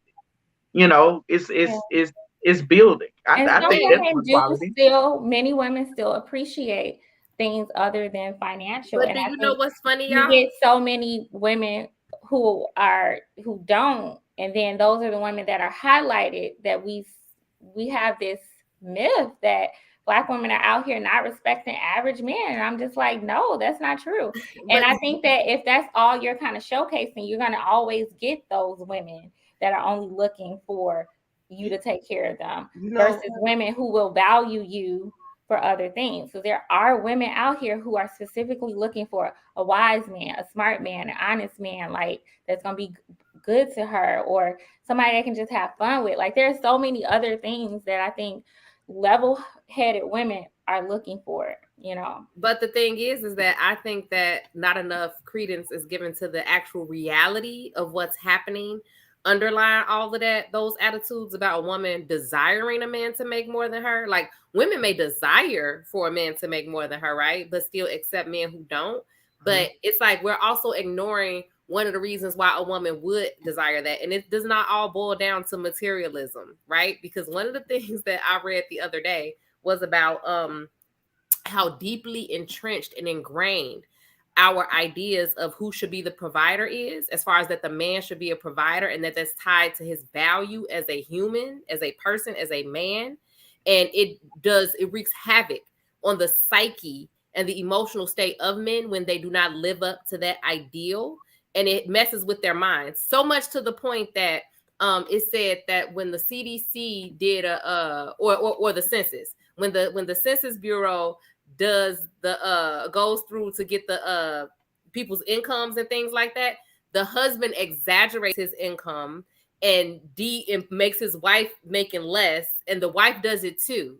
Like they make, like the husband makes more, like they reported the husband makes more and the wife makes less, right? Because it's more of an ego thing. You know what I mean? Like it's an emotional thing. It's like they really be stressed. And all these studies also show that men can get more and more stressed if their wife makes more money than them. Like they say that the comfortable point for a man, and this is for a man, right? Forget what the woman want, all of that. They say the comfortable point of that a woman should make for a man is like 40% of what, like, of the household income or whatever. As long as she's at like about 40% and he at that 60%, he's mentally okay. But when she makes more than that, it messes him up in the head. So do you all think that's true? Do you well, that's what the study says. I know that's true. I work in a program where where guys like truck drivers, right? So work in a program where they test positive for illicit substances. You know, truckers make really good money. And DOT has a program now where you test positive, they stop you on the road. Like they call you, like, you got to park your truck. You got to go through this program, counseling, whatever. And these guys, when you are a grown black man who've been driving a truck since he was 19, you've been married since you was 20 something, you've been like either the sole provider or you've been the top provider in the house, to go from having paycheck every week coming in to, oh, they put me off on the road because, you know, I had something in my system. The first sign of distress is not about, oh my God, I can't believe I tested positive for, you know, a drug. It's, oh my God, I can't believe I can't work. Like, what's gonna happen? Like, I feel like I'm not a man. I feel, you know, my wife going to work every day, my truck parked outside, I can't do nothing. That's like my first 3 sessions with them. So Cannon is absolutely correct. And for me, I want to respond to the comment in the chat about, because we really gotta do something about this Pookie and Ray Ray thing. Okay, they didn't break down any of the studies or questionnaires along the lines of who's a Pookie and Ray Ray. They just questioned men, and that is what generally came about when they questioned men. So those were the ideals that came up. They didn't find that. They didn't ask them if they was a Pookie or a Ray Ray so that they can make a delineation between them. It was just men. And so that's what happened. But that's why you'll get a lot of times when like women go out with their men or whatever, like they'll give the men the money to pay, right? They'll give him the card to pay, right? Just so that, because how people perceive things, because that's social pressure. And it's like, we really, especially when we look at the economy, we really have to do something about those ideas and those thoughts, because that's all that they are. And that's what's stressing people out, I feel, more than anything else. Because the reality of it is you need 2 incomes. So when I keep hearing all of that, man don't care about your income and he don't care about how when it's definitely the truth. When men get married, especially men in certain socioeconomic circumstances, a lot of times when you look at the Black middle class, those men who are in the Black middle class, the ones that are married, are there because they are married, because of their wife's income. That's how they got there. They were not there before. So how can you got to the middle class because you married a woman who's making a certain amount of money. Y'all put y'all incomes together. Now you've been propelled into another social class, but you telling me you don't care? How? Like, what do you care about then? And stuff, I care about the way you look. And then you turn around and be mad and be like, these women are horrible. Because you only going after people you care about what they look like. What is wrong with you? And the thing is, it's only based on like that pressure from society, because before we got married and I moved with my wife, I was making more than her only because I had 3 incomes. And when I moved out of town, I dropped down to having 1 income and she was making more than me. And I definitely felt the pressure of her making more money than me, not from her, but from friends, from just like from what society says you're supposed to do. So in my mind, I was just like, damn, I have to do this. And I was like pressuring myself more than she was pressuring me. You know, she never had a problem with it or anything like that. And we were both content with what we were doing. I was a stay-at-home dad and we were saving money that way and stuff like that. But, you know, it came to it like past 2 years, I started making more money than her. the pressure kind of relieved itself from me. You know what I'm saying? So I did feel it. I just made myself not react on it. Like I didn't allow that to be like, I didn't take that out on her or anything like that, or get depressed about it, because she was in my corner and she knew what the situation was and she worked with me. But I think a lot of women do get, not a lot of women, but people do get frustrated. Like couples get frustrated when the money isn't right. That's just like when the money ain't right, couples get frustrated. It's just not a woman thing or a man thing. Couples get frustrated. Bills not getting paid. They have to do scramble money to do things, and they get stressed out. And if all society makes that the man's problem, if they lose the house, that woman's father like, hey, that man can't take care of you. You know what I'm saying? Everybody go look at that man when they lose the house or when they lose something. They don't be like, oh, hey man, well, how do you let your woman do that? Because ultimately, I think men even takes on that role of being the provider and the protector. So of course, society will be like, yeah, it's your fault. It don't matter who's responsible for that bill. The bill didn't get paid. It's your fault. As the man of the house, and you want to say you the man of the house, you the provider, then hey, you have to own that. Yeah. Right. Yeah, I think he's exactly right with that. And a lot of people might say, I mean, in any household, nobody's ever going to blame the woman that the household went down. It's always, nobody's going to be like, you know, you're supposed to be independent. What happened to your household? And I'm like, this is always the guy's fault. It's going to be the guy. So ultimately, even though it's a smoke screen of equality, it's like, it's on your shoulders as the man of the household to support that household. But I do know that there are a lot of men. It's so funny because I just talked to one who was telling me about, you know, a situation with him and his wife, and he, like a lot of men, they want their wives to work. You know, I have a friend, her husband, like, no, you got to work. You know, and then I know a guy who doesn't want his wife to work, right, and she doesn't have to work. Right.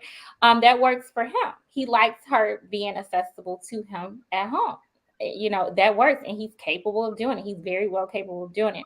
But a lot of men are like, no, like, yeah, I'm the man, but you got to go out here. You got to work too. You got to. You know what I found funny? A lot of this stuff start happening because of social media, right? We take these celebrities' lives, right? Like I'm gonna use Dwayne Wade for instance, right? When they was talking about when he broke up with his girl, he got custody of the kids, he had to pay all this child support. A lot of men was acting like they was paying $30,000 a month. They was like, oh, he got to finance her lifestyle. That's why I don't want to give it. Dude, that's not gonna be your situation. Like, stop. You know what I'm saying? Stop looking at these celebrities and thinking that that's going to be your reality, because it's just really not. You know what I'm saying? You're talking about like 0.1% of the population that can do that and pay $30,000 a month for child support and alimony and all this. And all these dudes that's making all this money, they want to act like, and I talk to them every day. They be like, man, because I ain't about to break up with her, because if I leave my wife, I'm going to have to pay all. Dude, no, you're not. Dude, who you think you is? They not about to come. First of all, you're not about to go get no lawyer. She not about to get no lawyer. Dude, you just got to move out the house. That's it. Just call it what it is. You're not making all that money to be thinking you about to have all these problems. You're not about to pay alimony. You know what I'm saying? That's for rich people. You know what I'm saying? Like, they be really involved in these celebrities' lives like it relates to them. And they need to stop that, because it just doesn't. It's not everybody's reality. Most people ain't living like it. Daryl and Tony, what do you all think? Like on a personal level, do you think that, like, do you prefer to make more money than your wife?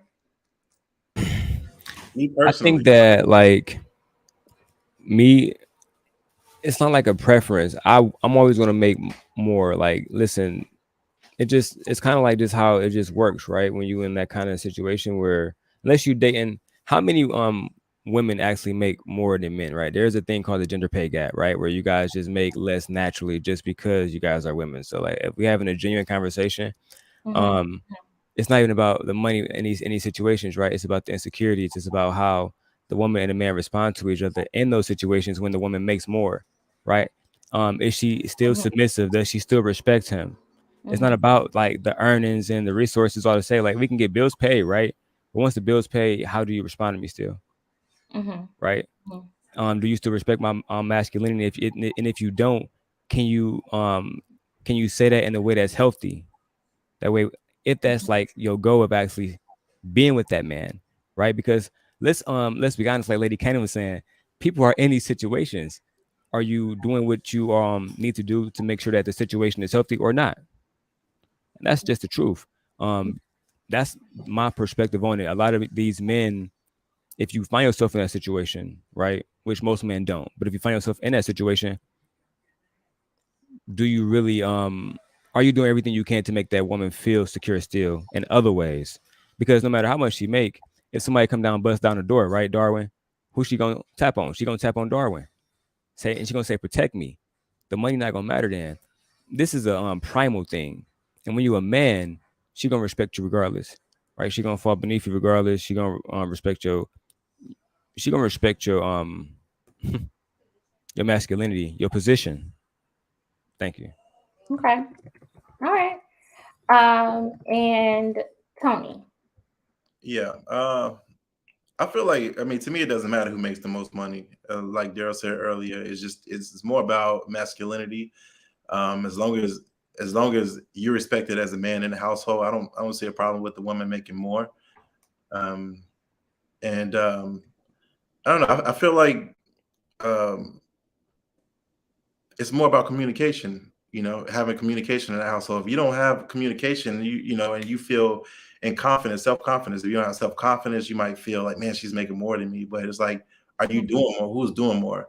And I feel like my personal belief is if everybody's doing 100%, then it is what it is. Like you're doing the best you can. The best you can is just that, you know. Okay.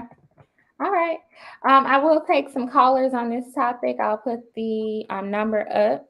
Shit, women date niggas straight out of jail, so we already know that it ain't about the money. Working in a maximum security prison, moving them in their house, straight out of jail. Come on. Working in a maximum security prison, I used to see all types of women who I'll never forget the girlfriend, not even the wife who made the six figures, and she never missed a visit, and she was right there. Like these guys, like they. It's like Monica and C Murder, right? Like that's real loyalty. Real loyalty. I'm just saying. You know, it's also important to point out, you know, a lot of times in these conversations, a lot of goes back to like how men need respect, right? And men need submission and all these things. When the reality is a relationship requires respect on both parts.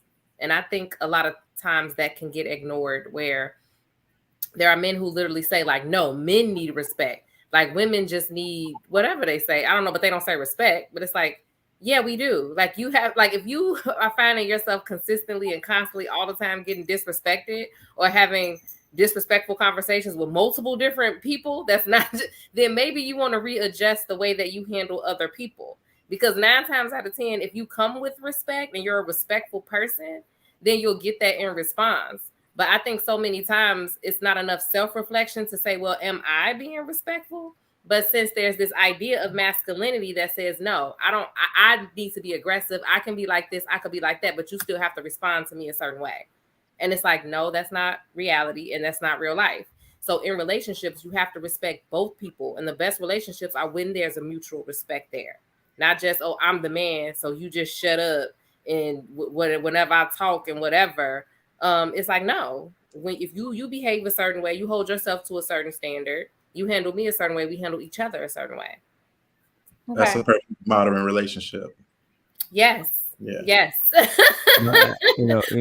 We're not cave people getting beat over the head, you know, and putting women on their shoulders no more. Like that's I couldn't agree with you more, but what you just said, self-reflection, accountability, these are things that somebody listen, if you think that is in every man out here, then that's ridiculous.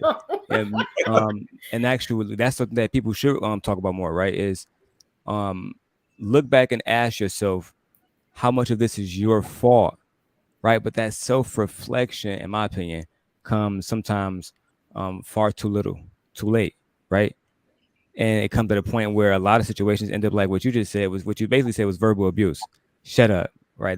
That's not the way you talk to somebody if you really want them to submit to you, because submission, it should be something that flows. It shouldn't be something that's forced, right? So what should happen is Cannon should say, he loves me enough that he's going to self-reflect on his choices today, on how he spoke today and his tone today, and the things that the promises that he didn't keep, right? And then he's going to come back to me in a healthy way and communicate those things, and we're going to have a healthy relationship. But oftentimes what happens is they don't self-reflect, and then you get blamed for something that's more than likely his fault, right? Right. And then he try to force the submission and force the respect, which is what you were kind of elaborating to. Yes. Yes. I think it's more men like me, Daryl, Tony need to talk to a lot of other men. You know, because a lot of men give the most bogus advice. You know, I'm just being real. Like I have friends. Like I was upping my wife one day about like how she helped me become the man I am, and they was like, "F her," you know, you the man. You did all this. Don't give her no credit. And this, and I was just like, God damn, like y'all. This is crazy. Y'all just do not like these women. It's kind of messed up, you know. It like self-reflection is the key, because I used to always complain about women and be like, man, these women this, these women that. Why they acting like this? And then a woman told me this. Not a man. A woman told me, like, maybe you need to look at yourself and see what you're doing. Maybe you need to act different. You're the only common denominator in this situation. So, and I start doing that, and I start having better luck with women, and eventually I found my wife. So it wasn't a man that helped me, because ultimately I think men understand women too much. And I don't know if that sounds kind of crazy, but I think men understand women too much. That's why they manipulate women the way they do, because they understand them so well. They don't use the knowledge that they have for women for good. They use it for bad, to get their way and get what they want, because we use it to have sex with the woman we want to, go out with the woman we want to, just like my guy said, and he gets the woman that he wants because she does this and does that, and we use that knowledge that we have about women for bad, just for our own selfish needs, instead of, well, not even our own selfish needs, because if we did that for our selfish needs, we'll do better, because the shallow needs, like just for sex and a good time, and that's not why we should manipulate women. We should manipulate women to better ourselves, and that's ultimately what I did. But we should manipulate them for sure. Yeah, I'm not gonna lie, we do manipulate women, and women manipulate men. That's just life. And the other thing, is there somebody, Jobo, you want to close us out on this, because we're gonna need to move on? What I was gonna say was, people just need to be afraid. That people need to stop being afraid of not getting their way as it pertains to their relationships with other people. Mm-hmm. Y'all know I still got my Post-it. Oh. Manage your expectations. You're not gonna always get your way. Okay. If I got my way all the time in my marriage, I wouldn't have made it to year 18. I'm just telling you, my way is not my way, right, or the highway is not the way to go. Thanks. And it's a group of men out here promoting that crap, talking about submission, and then they don't even know the full definition of what that is. Okay, and the funny part, the other part about it, and this might be for another show, you got men talking about having wives that need to be submitted, but you ain't had not one wife. You cannot practice accountability within yourself, and you don't take responsibility for your actions, but you want submission? That's like me going to a hot bar saying that I want ice cream. Make it make sense. All right. Make it make sense. A humble one says, Black man, you better make as much money as possible. Your value is tied to how much you make and how many resources you bring to the table first. The goal should be minimum 6 figures. Well, that I won't say it's not realistic, because it is realistic. Men can make that, it's possible to do that.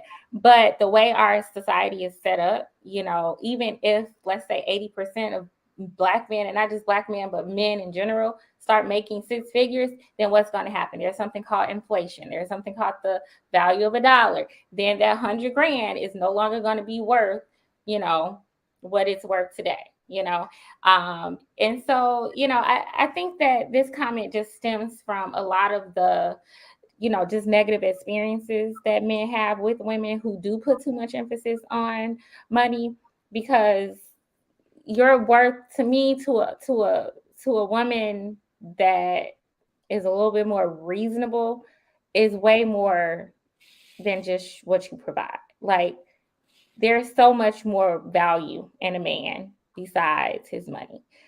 That actually just I know that guy who made that comment, and he's a traditionalist, so he wants a traditional woman. He wants her to stay home and take care of her. So in his mind, Okay. your income is very important in taking care of your household because Okay. you're literally taking care of your woman besides her wanting to get Okay. her hair and nails done and stuff like that, but other like I her got you. not paying any bills, anything like that. Yeah. Okay. I understand that. I respect that. Okay. Well, excuse me, I misjudged.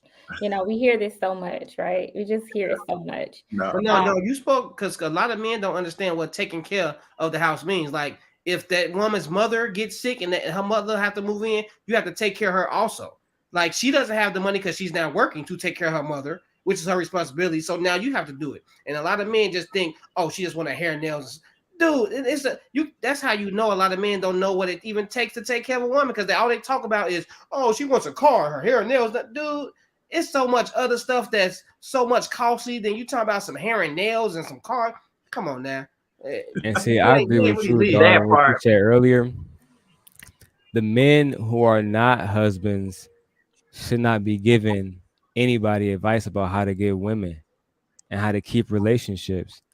It's not sustainable. You know, rest in peace to Kevin, right? I used to always say this when he was alive, and I have to be consistent now.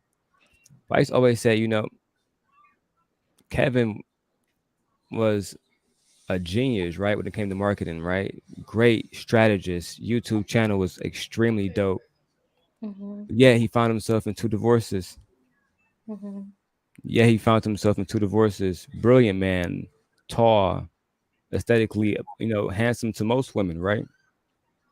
Why? Why did he find himself in so many different failed relationships? Even his um demise with a woman that he wasn't married to.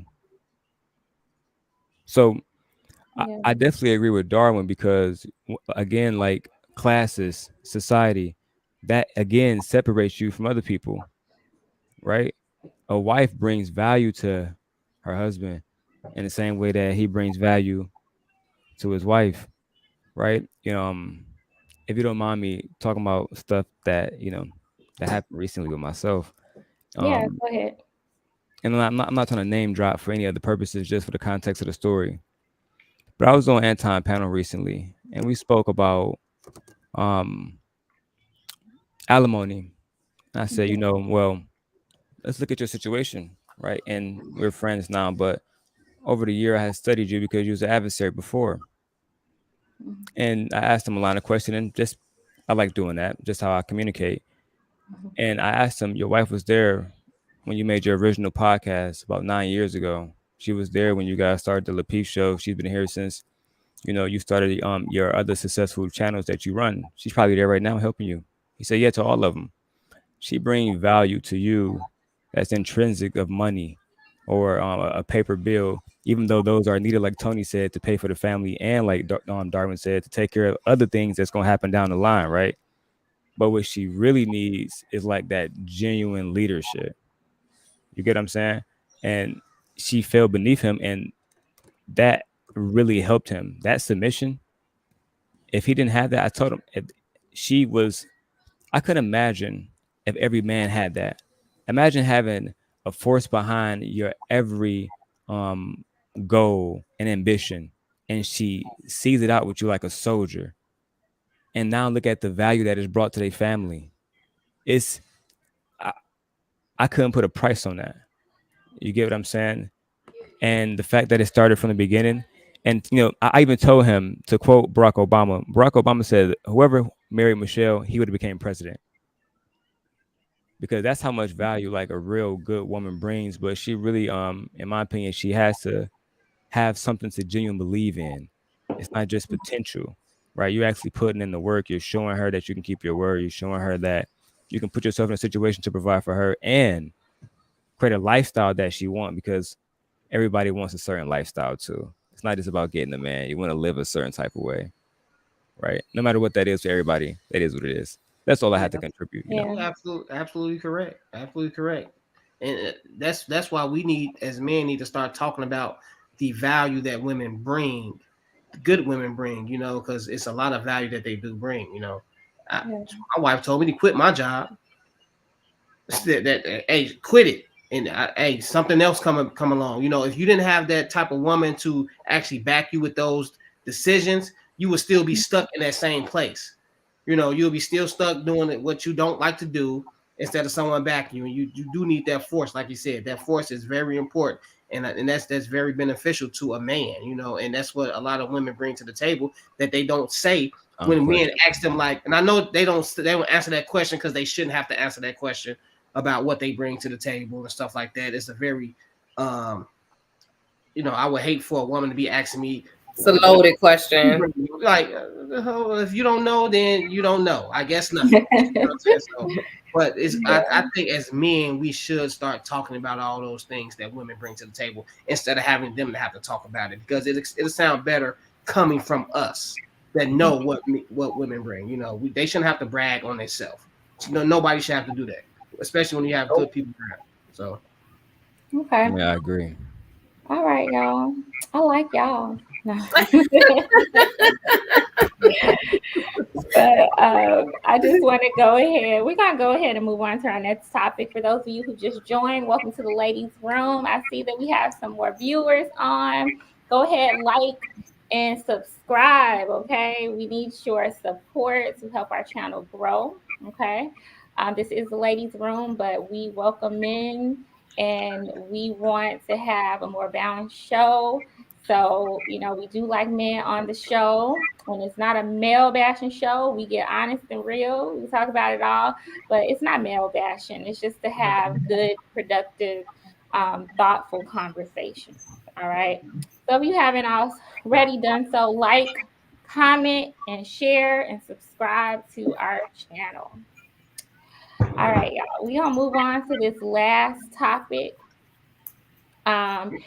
So this topic, man, we really needed the whole show for this next topic. But I want to give a shout out to Black Man Unfiltered, because Cannon and I went on. Yes. And Cannon and I went on his show yesterday. Okay. And the title of his show was Understanding the Black Woman. So he had myself, Cannon, along with, I think, 4 or 5 other women on the show. And the goal was just to hear from Black women. And it was a very interesting show. Very, very interesting. So I'm going to go ahead and just, we can't talk about all the little different parts. So we'll just highlight some of the parts of the show. Okay. And one of the things that we started out with was the question, what do you think about the state of Black women? Okay. And so I'm going to go ahead and play a couple clips from the show. Here are some things that some of the ladies said about, the state of Black women. So let me go ahead and play it 1 second. The state of the Black woman. Hold on. Let me share it. Bear with me, y'all. All right, here he is.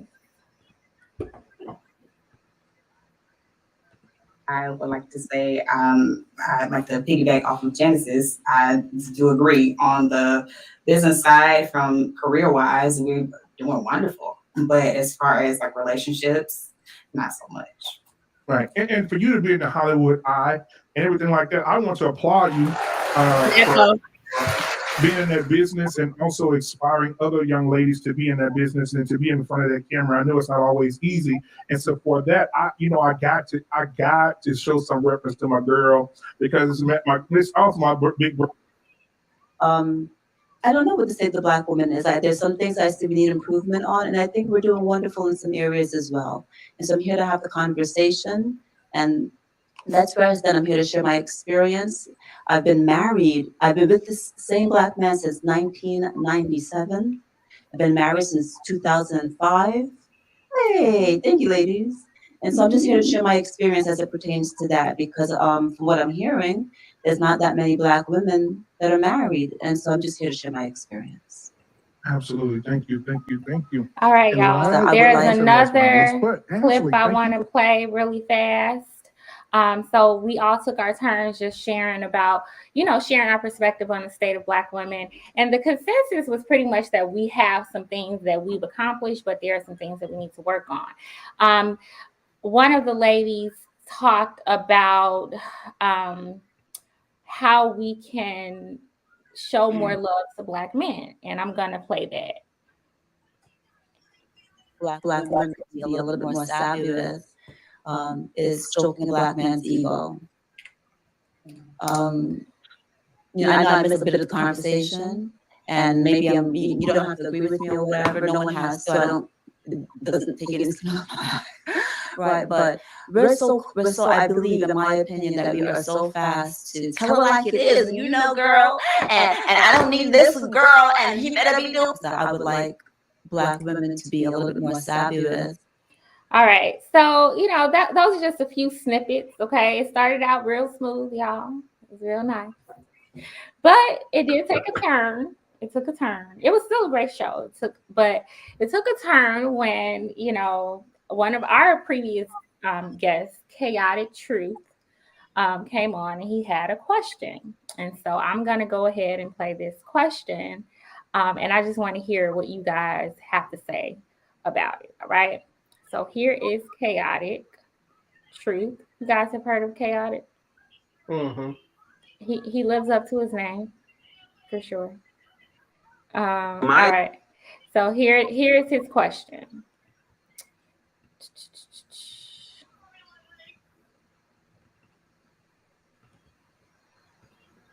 Experience in dealing with customer service, and dealing with dating, and dealing with working with women. White women tend to be more pleasant, more peaceful.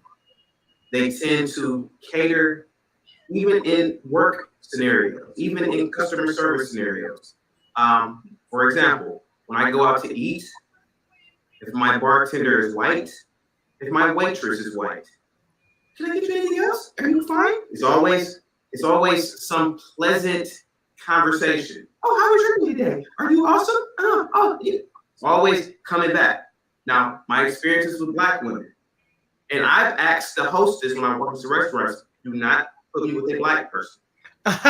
In my experiences, Black women have attitudes. I'm going to be honest. The darker the Black woman, the more the attitude. Now, that's neither here nor there. Me out. But I've experienced in my experience. All right, y'all. So what do you all think? Now, there is so much to unpack about this video, right? So, Ken, I know you want to go in, but let me hear what your initial thoughts are. What do you guys think?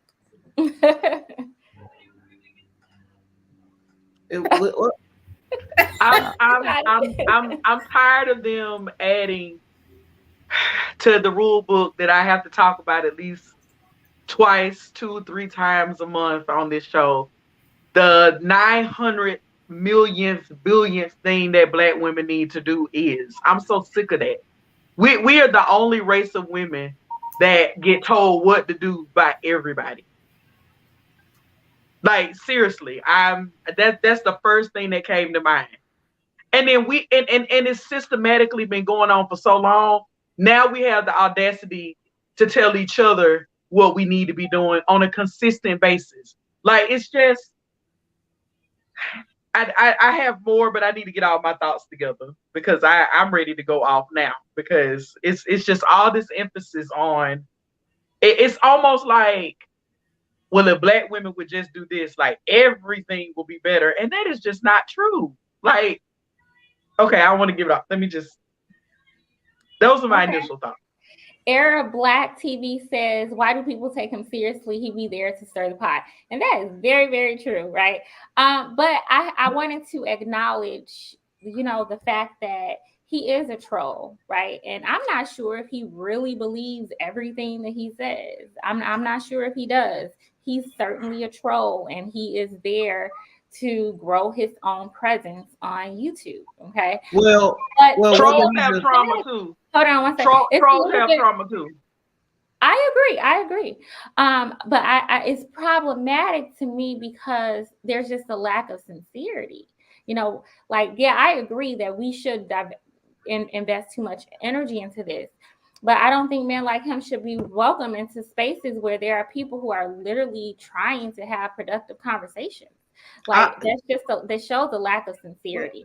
What do you well, guys no, I agree with you, but I don't agree with you because there are a lot of people that do really genuinely think like him.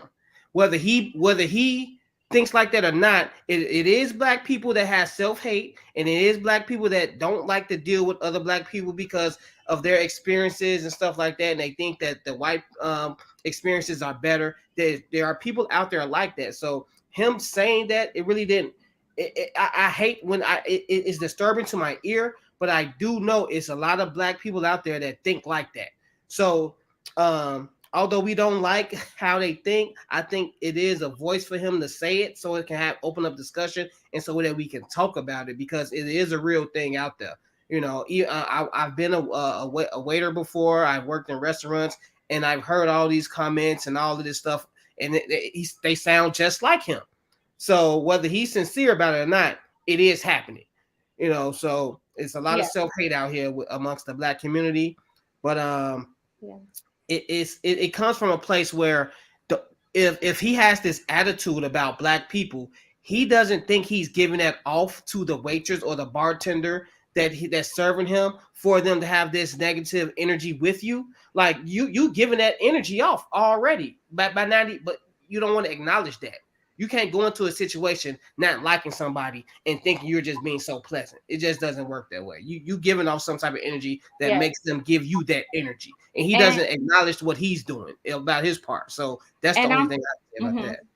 And I'm happy that you brought that up because, you know, I'm gonna share what was happening and behind the scenes. But I want to give other people a chance to talk about, you know, just share your initial thoughts. Anyone? Yeah, I think. Oh, sorry. I'm sorry. You can go ahead. I said it won't be long. I'm so sorry. I don't really have much to say about him other than he's a caricature. I've said it numerous of times. He is a caricature. He's a heeba deeba doo with Bojangle, Buck Jiving. You know, I mean, it's just when you see a minstrel show, those are the caricatures that you get, and he performs to the best of his ability. Oh my, hold on. Okay, who's somebody else? Sorry, y'all. I got the wrong banner up. Go ahead. Who wanted to share? For me, I think that I think he's just, you know, he's just a silly guy, man. You know, saying exactly what he needs to say to really feed a certain audience because that audience, like Darwin said, they exist and they do agree with shit like that, and there's a lot of self hate. But I do agree with Ashley said too that you know people like that shouldn't be invited in these spaces. But at the same time, you know, people said it about me, so who am I really to judge? That's how I feel about it. Okay. Well, I wanted to highlight this, and I don't want to spend too much time on chaotic truth, but I think there are some teachable or some telling moments with this. What people didn't see was that the question, you know, some people might be offended by it. You know, I thought that it was a little just insincere on his part, but I say, you know, I'm happy that the woman didn't really get offended. I think one woman did kind of get offended and the whole situation blew up. But most of us just answered the question just as reasonably as we could. And we acknowledge that there are a lot of Black women who do have these bad attitudes, right? And we talked about why and what needs to be done about that. So we talked about that. But he posed this question as though he was like a victim, you know, why are Black women this way? And I think somebody mentioned this. I think it was you, Darwin. He's not acknowledging why he might be getting this type of or experiencing these types of interactions with women. Behind the scenes, what people didn't know is that he was being very disrespectful. The the minute he got onto the show, he started to write really disrespectful comments. Um, just kind of regarding the women on the panel, except for one. One he took a liking to, but he referred to us for no reason, for no valid reason, as ghetto women. He said, start hanging around white women, get away from these blackies. And, that's just disrespectful. It's like, it's one thing to not like somebody, it's another thing to be disrespectful. We didn't disrespect him. He had no reason to just even bring us into this conversation. Like he was having, it was like almost a little passive aggression, like I'm going to talk about you in your face, but I'm not going to talk to you. You know what I mean? And it was just disrespectful. And that was just a telling moment. And I think a lot of men might share his sentiment. Oh, these black women, they just so horrible. They're so ghetto. They're so mean and rude. Well, it's not that they may. The fact of the matter, their demeanor. Yeah, I was gonna say the fact of the matter is that they do, right? And that's why I always bring up the fact that it literally is so much self-hatred.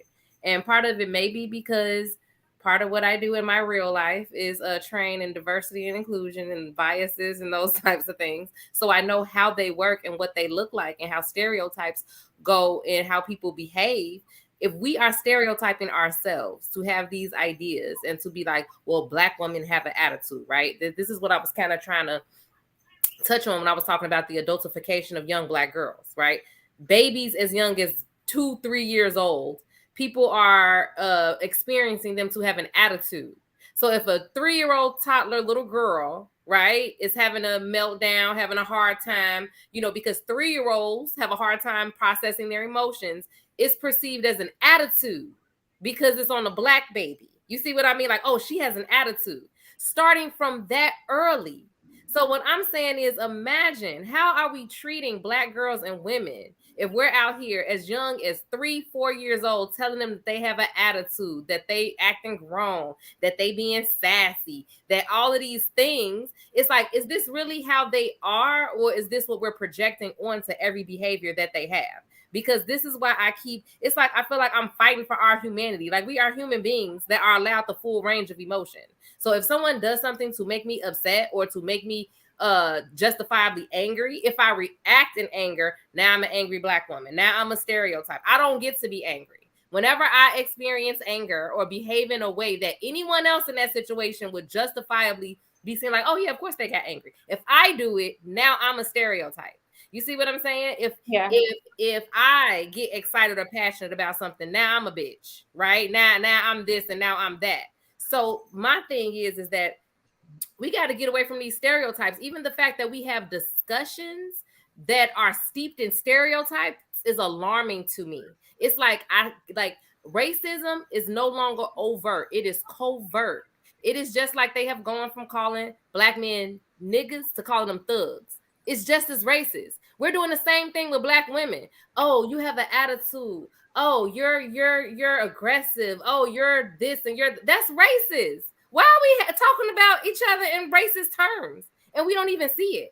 Like, even the way a lot of the questions were framed. Well, why do black women have an attitude? Okay, so you're already starting from the premise that black women have an attitude.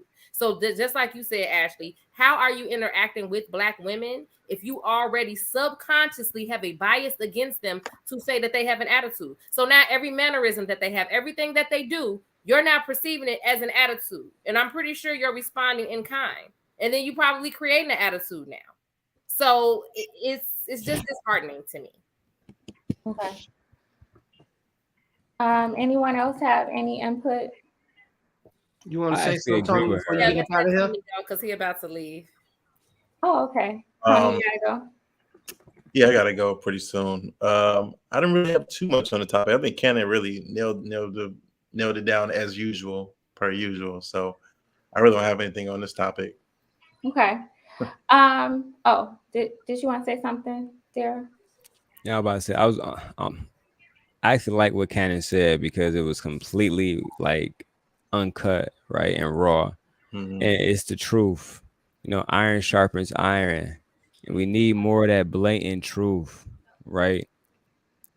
Black women, if we being honest, I don't want to get too deep about this, but the medical system treats y'all in the same way that the police and justice system treats us, right? If I had a conversation about mortality rates, if I have a conversation about women incarcerated, Preach.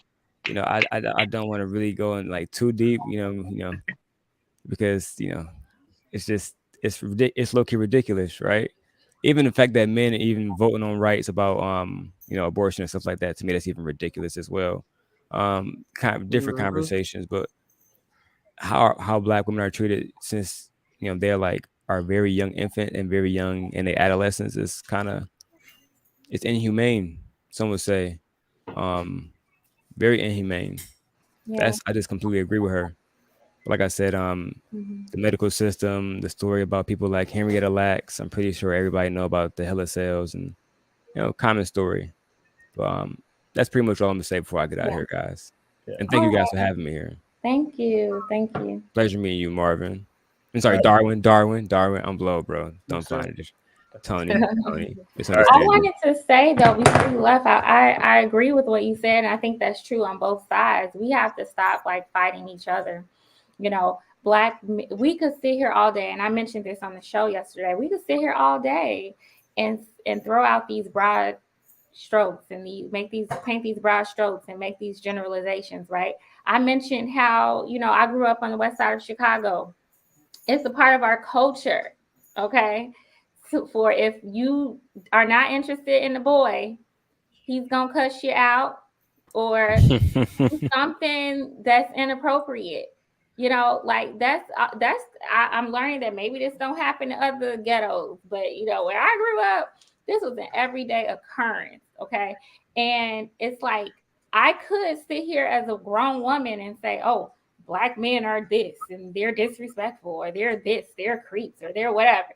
But it's like, no, I have to check my own traumas and I have to just be a little more realistic. For all the black men that I have bad experiences with, there are black men that have good experiences with, and I choose to project that when I go to places. That doesn't mean I won't be honest about some of the things that I see, but I'm not going to just come into a space with a bunch of black men that I don't even know and just assert these negative things. It's like we got to check our own perceptions. Perception is not reality. I don't care what nobody say.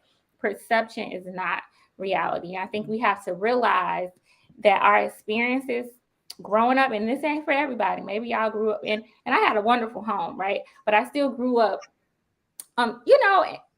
in Black culture, in our neighborhoods, not the best neighborhoods. You know what I mean? I had a great family, but I was still positioned in a society and culture that had a lot of dysfunction.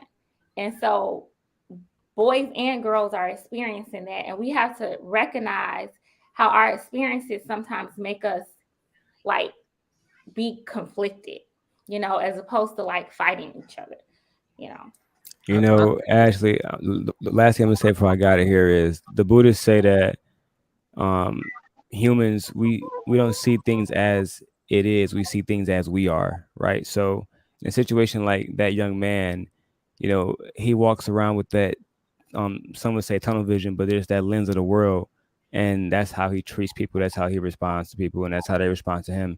I'm pretty sure we all can agree to that, but that's just something that I would pass on to him. That's not every black man, obviously, but he sees the world as he sees it, and that's how he responds, and that's the dialogue that you see that he continued to engage in. But that's what I'm gonna say. I hope you guys have a good night. All right, I think thank we you, need Daryl. to see you Thank you, there. have a good Thanks night, for guys. joining Thanks for us. inviting me, Ash.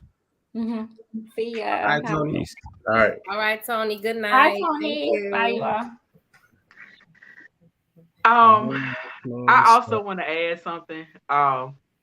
Shout out to all the girls that got the note on the back of your report card said, the brown girls specifically, that you're too talkative. Because I literally found a profession where I get to talk now. because I was socialized and raised to bite my tongue a whole bunch of times. And what my grandmother and my great grandmother would say, well, you know, because you brown, because you black, they're gonna automatically assume you're aggressive or you're too opinionated or you have too much to say. And you know, I just don't know when it's gonna stop. You know, I'm breaking the cycle with my daughter. You know, and as far as I want to go back to the comment with the sister who talked about black women, I guess having sass, you know, where we our mannerisms are always being critiqued. The way that we talk, I have a loud voice because I'm a Southern black woman, but in certain spaces, amongst even other black women, oh, she's so loud, she's so, you know, opinionated. I'm just exhausted. I'm exhausted. I'm exhausted. I'm very tired of not being able to be myself in certain spaces. Like, it's ridiculous. It's absolutely ridiculous. Like, here it is 2022 and we're still talking about and I have to catch myself sometimes about, and Cannon's gonna smile when I say this, about why she don't smile, or why does she speak a certain way, or why is she, you know, this, that, and the third. And we've just been so conditioned, yeah, to say, okay, when you're this way, then this is bad, but when you're this way, oh, this is great, you know.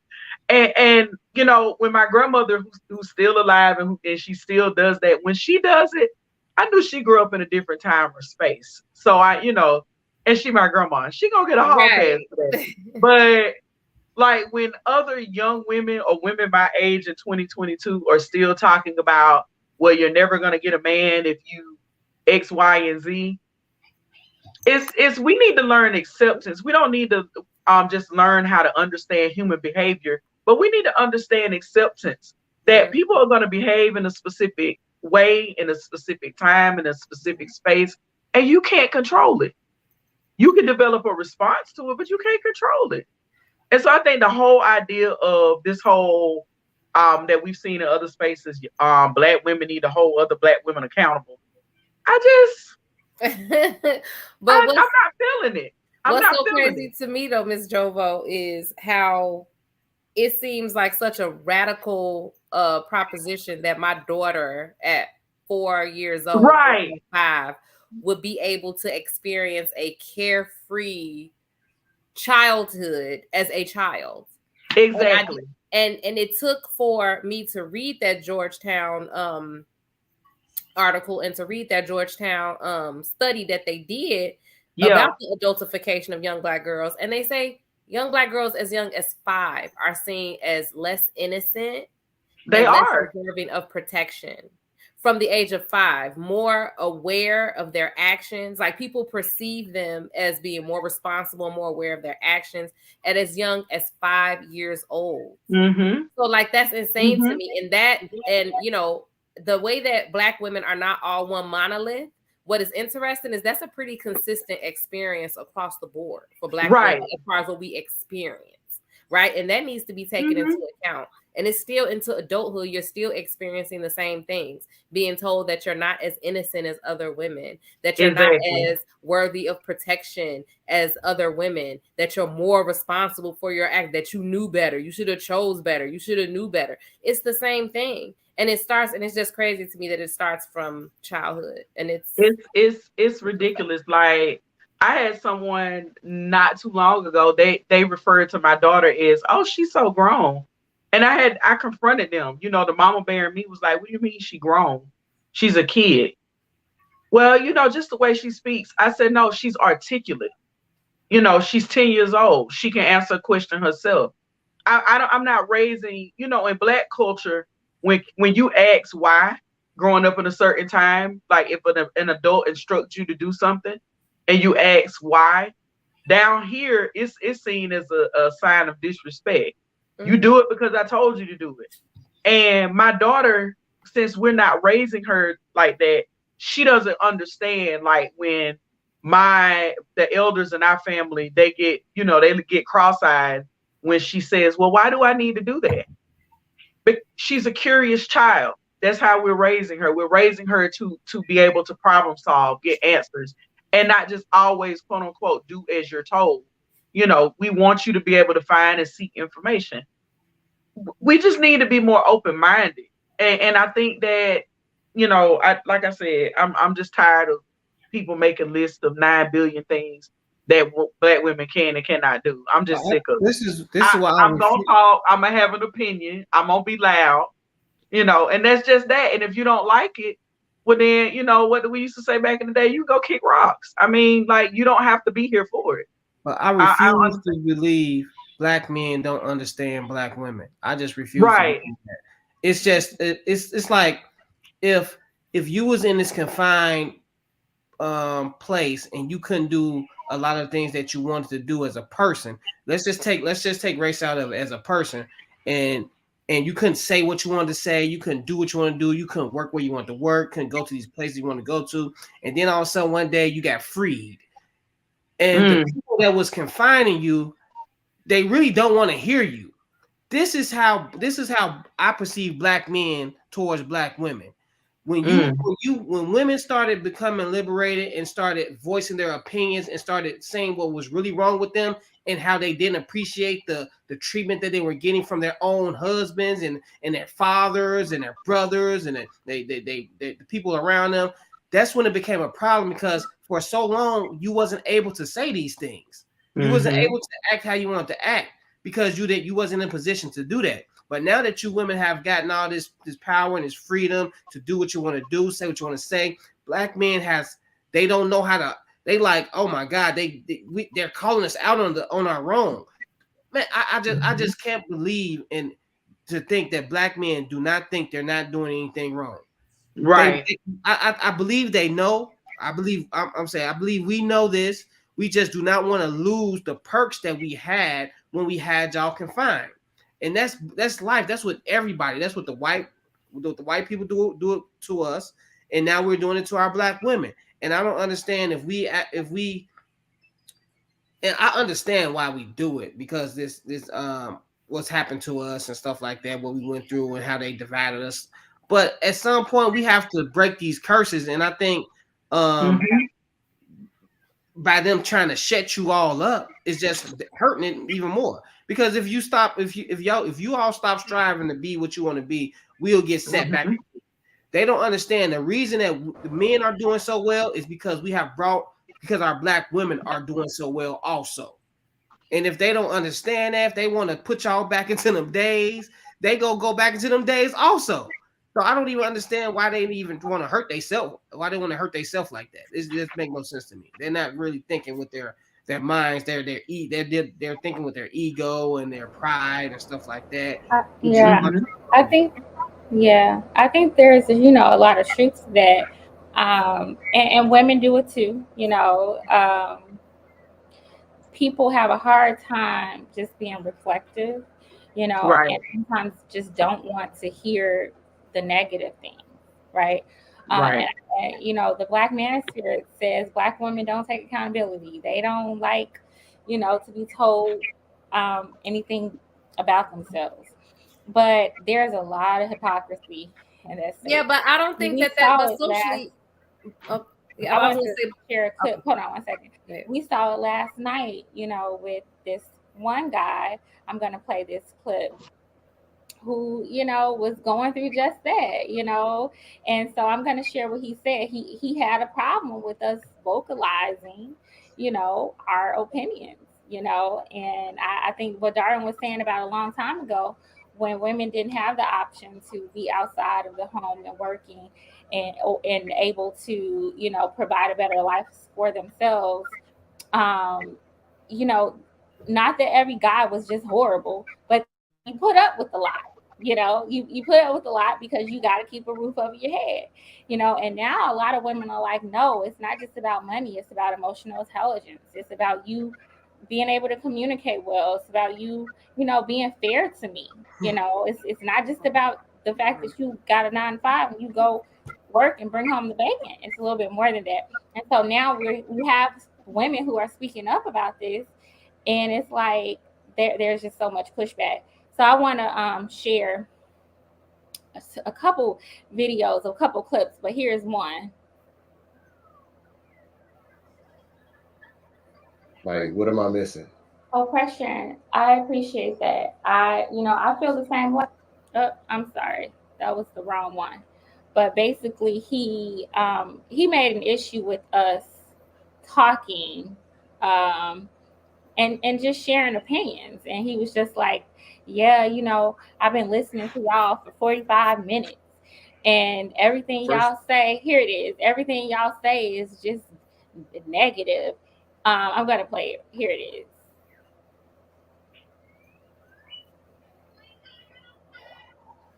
45 minutes. All right. I'm trying not to be negative, but it just is what it is. Okay, go ahead. Anyway. When I heard they were going to have this, when you were talking about having the understanding black women, black discussion, black women discussing black women. When the topic was going to be had, I was talking to Mandrell and I was like, I can tell you exactly what's going to be said, almost word for word. Wow. And shout out to my sister, my mother. Shout out to Cam. Shout out to some of my ex-girlfriends who are black that treated me like a king. But I knew it was going to start with the victimhood. Then it's going to be the white man, white supremacy system in 1522. Then it was going to be on and on. Somehow dark skin, light skin. On and on. And nothing was going to be said positive about a black man. So the first 45 minutes, maybe 50 minutes, I listened. Then I cut it off. Then I came back. First 45 minutes. So basically, he heard, but he wasn't listening. And he didn't care to listen. He didn't care to listen and understand Black women. He just didn't want to hear the bad things. And I made the point that, you don't have a problem listening to, these male YouTube podcasters who will spend 8 hours, 5 hours talking about all the horrible things about Black women. But you came to this show that was all about understanding Black women, and you had some issues with the fact that we were saying some things that were not so great about you. It's like we can't even be honest, you know. And that showed that was an illustration of that. And I read some of his comments. Like, he was just so off the mark. It's like he was hearing things but not understanding anything. He was just trying to refute and be on the defense. But go ahead, Cannon. I know you want to say something. No, the only thing that I wanted to the only thing that I wanted to add is that they view things as a zero-sum game, which means when other people get rights or other people make progress, they feel like they're losing something. And therein lies the problem. It's very difficult to hear someone else. It's very difficult to understand someone else. It's very difficult to do those things if you feel like you're losing something. And if you listen to the conversations, that's what they think is happening. That's what's interesting to me when they always say a gender war. And my thing is, like, no one's fighting with you. Like, you're the one fighting. Like, the difference is all the stuff that we actually bring up to discuss are actually things to try to make a relationship better or push the relationship forward. Like, we are not the ones literally out here on podcast after podcast talking about some, ooh, these men is short, and ooh, these men don't make six figures. Like, we're not doing that. Like, we're having conversations that are around, like, talking about them toupees that they win. Right. We aren't saying any of that. We're more having conversations about, hey, we don't like to be disrespected in a relationship. How are you talking to us? Like, how are you treating us? Like, what kind of integrity do you have? Like, are you cheating? Like, those are the kind of conversations that we're having, right? A lot of their conversations is like, ooh, you got those weaves on, and you got a nasty attitude, and because you this and that, and all of this stuff. And it's like, no, we're fighting for respect, and we're fighting for our rights the way we always have been, and we're fighting for our humanity. And you're fighting us for that. Like, you need to pay attention to that. If we're saying, hey, I know you got this stereotype in your mind about who, your sisters, your mothers, your daughters, who they are, right? You just have this stereotype, but we are not that stereotype. We are human beings. We are human beings, and this is our experience. and you're fighting. Like, you're the one fighting. Like, why are you fighting? And what exactly is it that you're fighting? So when they keep saying, this gender war and all this other stuff, it's like, I don't know if any of you have ever had an experience with someone that you knew was like in competition with you, but like you wasn't even like paying them no attention. And that's what I feel like is happening. Every time I hear them be like, because our women compete with us. How? Nobody's competing with you. It sounds like you're the one competing. Like, what are you competing for? And if a man feels that a woman can compete with them, that shows where that man is at. I like exactly. That's my whole point. You feel competition from a woman. Exactly. So what are you doing that it's even relatable to a woman? Are you doing what women do? Like, are you playing a woman's position in life for you to feel like a woman is competing with you? Like, how do you get to that level to say that? Yeah, it's just kind of silly. Like, I think they feel emasculated, and they know that now they can't leverage the money and their financial means over us in relationships. For some women, they can, but then those are women they complain about. But women who have their own things to offer, and women who have more substance, and want men who have more substance, you're not winning just because of money, and then there's just so much, there's all this rhetoric in these spaces that need to be examined. Even, Era Black TV, he's like, the men taking everything back they originally gave. It's like, that's rhetoric. It doesn't even make sense. When did you give women anything? And why do you think that you gave us rights?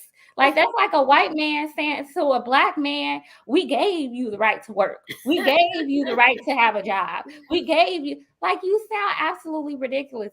I sense that, and it's very obvious that, a lot of black men are feeling like, oh man, I'm losing my leverage, my power, because these black women out here, doing things that our forefathers and our ancestors fought for us to do, as though it makes them less than. It doesn't make them less than.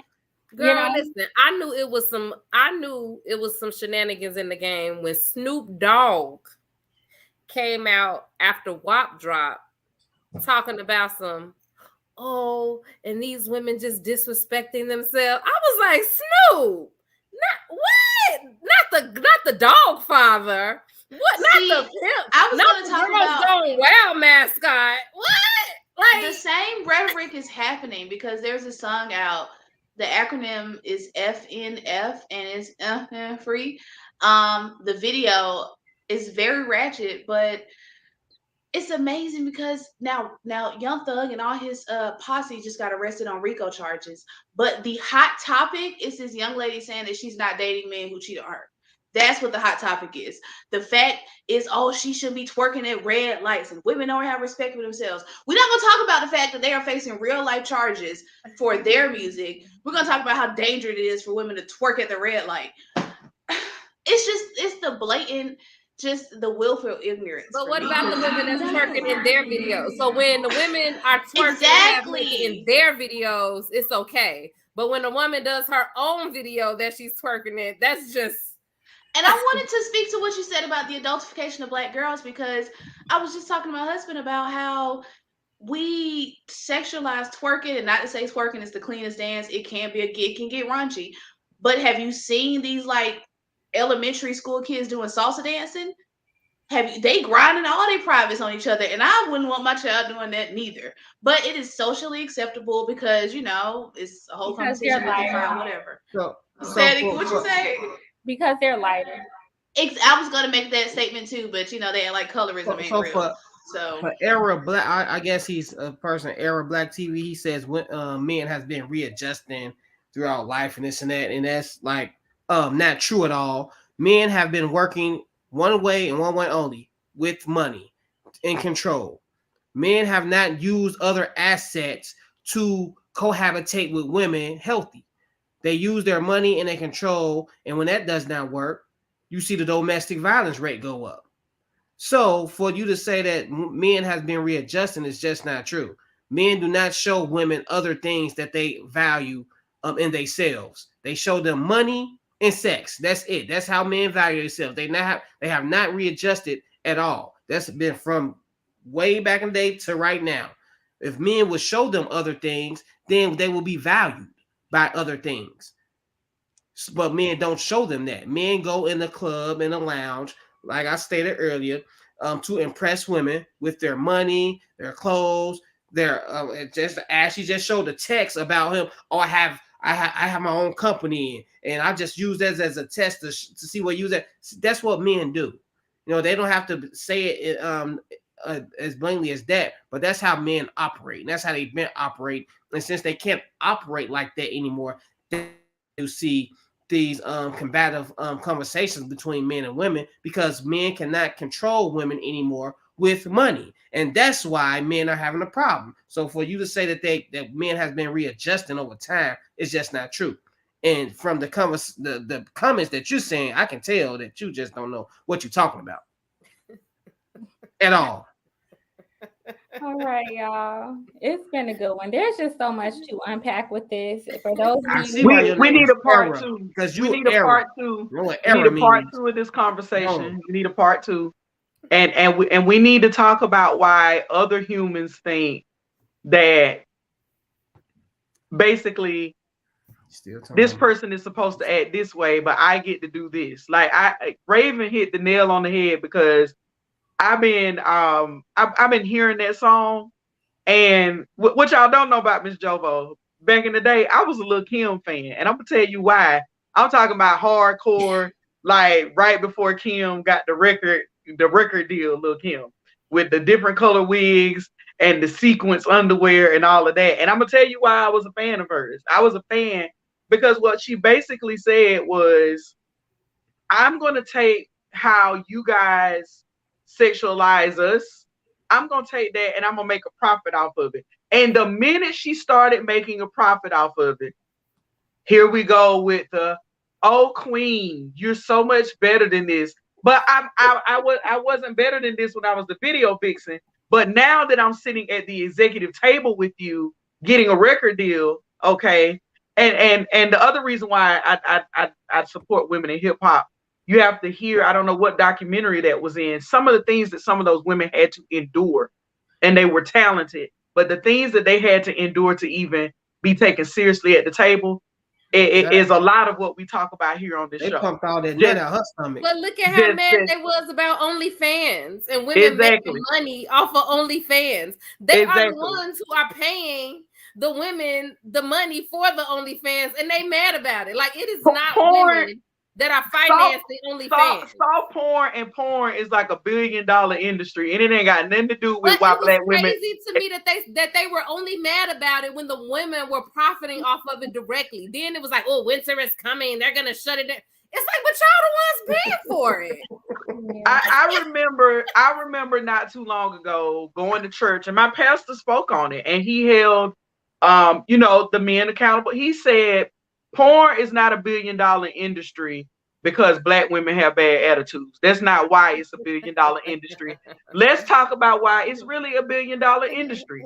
It's $1 billion industry because you have the rhetoric, the all of these things that we've been talking about. We need a part two to this show, because people want to understand other people's behavior, but then when you find out the truth, that is really about how you conceptualize and perceive people, and you're the problem. Now all of a sudden, well, who can we blame? Yeah. I'm gonna blame my sister. It's your fault. My mama. I'm gonna blame my mama. It's my mama, my baby mama, my auntie, my sister, the girl who rejected me for prom in 10th grade. Like, so for real, when we gonna talk about you holding yourself accountable for the fact that you don't take rejection well, or for the fact that you went to college and you blew your opportunity because you became a womanizer and you were partying and drinking and you didn't focus on your studies? Where is the accountability?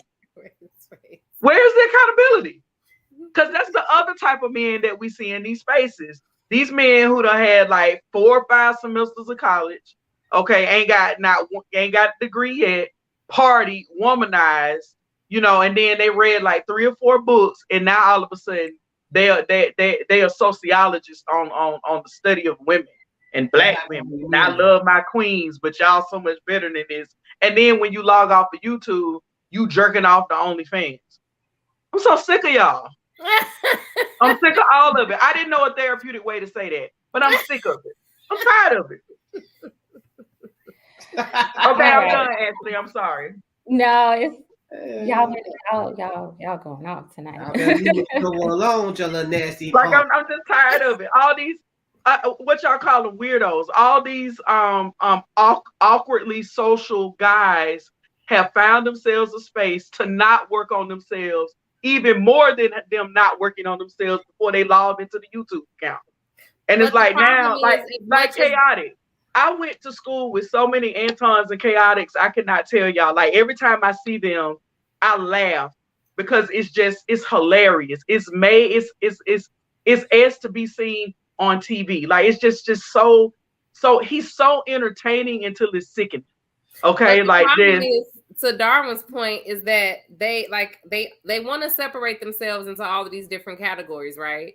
And they want to, say, oh, those are just those men. Oh, that was that man that did that. Oh, this, that, and the other. Well, where are all of these other awesome, amazing men that are calling out any of this behavior, when most of them that I see are complicit as hell? And I call them complicit because if you're silent, you're complicit. Don't come and try to shout me down for having an opinion about some detestable culture that I see if you aren't gonna address it at all. Like, I can address a culture that's problematic for me. If you don't see it as a problem, that's fine. But don't come and tell me I don't need to pay attention to it because that's just them over there. And and I'm talking about them over there. So now what's the problem? Right. Like, I don't understand. Like, it's like you just don't want to have the conversation because you don't want to do anything about it. Period. They don't want to hear the truth about them. No, they don't. Exactly. Yeah. So if you socially awkward, semi-educated, lack accountability, lack responsibility, and you have no desire to work on yourself, just say that. But stop saying it's because I got an attitude and because I'm loud and I'm not submissive and and the new word I love, she's so difficult. Tell me something I don't know about myself. I better be difficult. Well, one of the other this is the last point I wanted to make about it. And you guys are kind of touching on it, is that, there's just a lot of hypocrisy and it is here. And, they say that they want Black women to take accountability, but we don't see it from them. And I do agree that there are Black women who need to take accountability. There are Black men who need to take accountability. But sometimes I think that's become a buzzword and people don't really even understand what it means. Accountability starts, it's manifested really not on YouTube, not just by calling somebody out. Accountability is, oh, you know what? I messed up. Let me apologize. Let me own up to the choices that I've made and deal with these consequences. Let me stop pretending like I didn't mess up. Let me stop doing the behavior that caused bad consequences. It's let me make a better choice next time. That's accountability. Exactly. And I can't, a woman can't come into a space and say, y'all need to be accountable because men lie and they cheat and they didn't take care of their kids. Like, who are you talking about? Same thing with men. They're asking us to be accountable for the women in their lives, and we can't be accountable for that. We can only be accountable for ourselves. Accountability has become like this just buzzword that people don't even know what we're talking about. Like, that's not accountability, and it's just so funny because men, they don't like to hear these criticisms from women. Darren says this all the time. They don't want to hear it from women.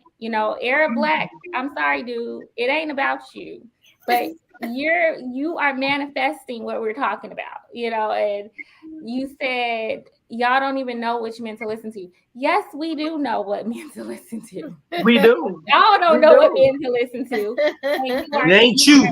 You are listening and absorbing a lot of nonsense, a lot of things that need more examination.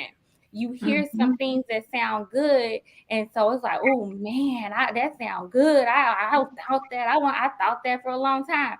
And you're not examining the things that you hear. And I'm going to keep talking about the Black manosphere because the Black manosphere is rampant on social media. And whether you call yourself Black Manosphere or not, if you are carrying a lot of these beliefs that they have, and you're regurgitating this rhetoric, and you're perpetuating these stereotypes and these generalizations and these lies, you are part of the problem. So we know who to listen to. Yeah. And we're going to keep speaking up about the men who we shouldn't listen to. And we're not going to stop. Even if y'all don't listen, at least other women will listen and understand like what we're up against. And there are some men who want to listen and The kind reality, of be sincere. And they want to be sincere, you know, about what's really going on. They don't want to sit here and say Black men, Black women this, Black women this, and then, you know, hide their hands when we start talking about Black men. Like, you know what I mean? It's you're right. not a competition. You're Let's right, just Mr. talk Rucker. about what's happening, you know. He said, ladies, just listen to your man. Exactly. But some of you men think women should be listening to all y'all. Y'all be trying to check other men's woman. Like, who y'all think y'all allowed to be trying to check? You can't turn femininity off. Like y'all are like insane. In era Black TV, ain't nobody go listen to you. Like, and see, and this is this is so problematic. Tell them, babe. Tell them I ain't gotta listen to them. It's all entertainment. Like, we have too many people in these spaces who are not sincere. Like, y'all got so much to say, and they need to be careful. But then it's entertainment. It's like, you know, exactly. We're sick of being your entertainment. Like, we sick of being lied about and completely disrespected for purposes of your entertainment. And I think that it does have actual real world impacts. You can radicalize people with this kind of content. That's why the Secret Service investigating y'all. So it's not just harmless. Oh, it's just entertainment. Like, no, it can actually translate into real world. These men would never let their daughters date a version of themselves. That just shot up the grocery store. You know, he was radicalized online from conversations online.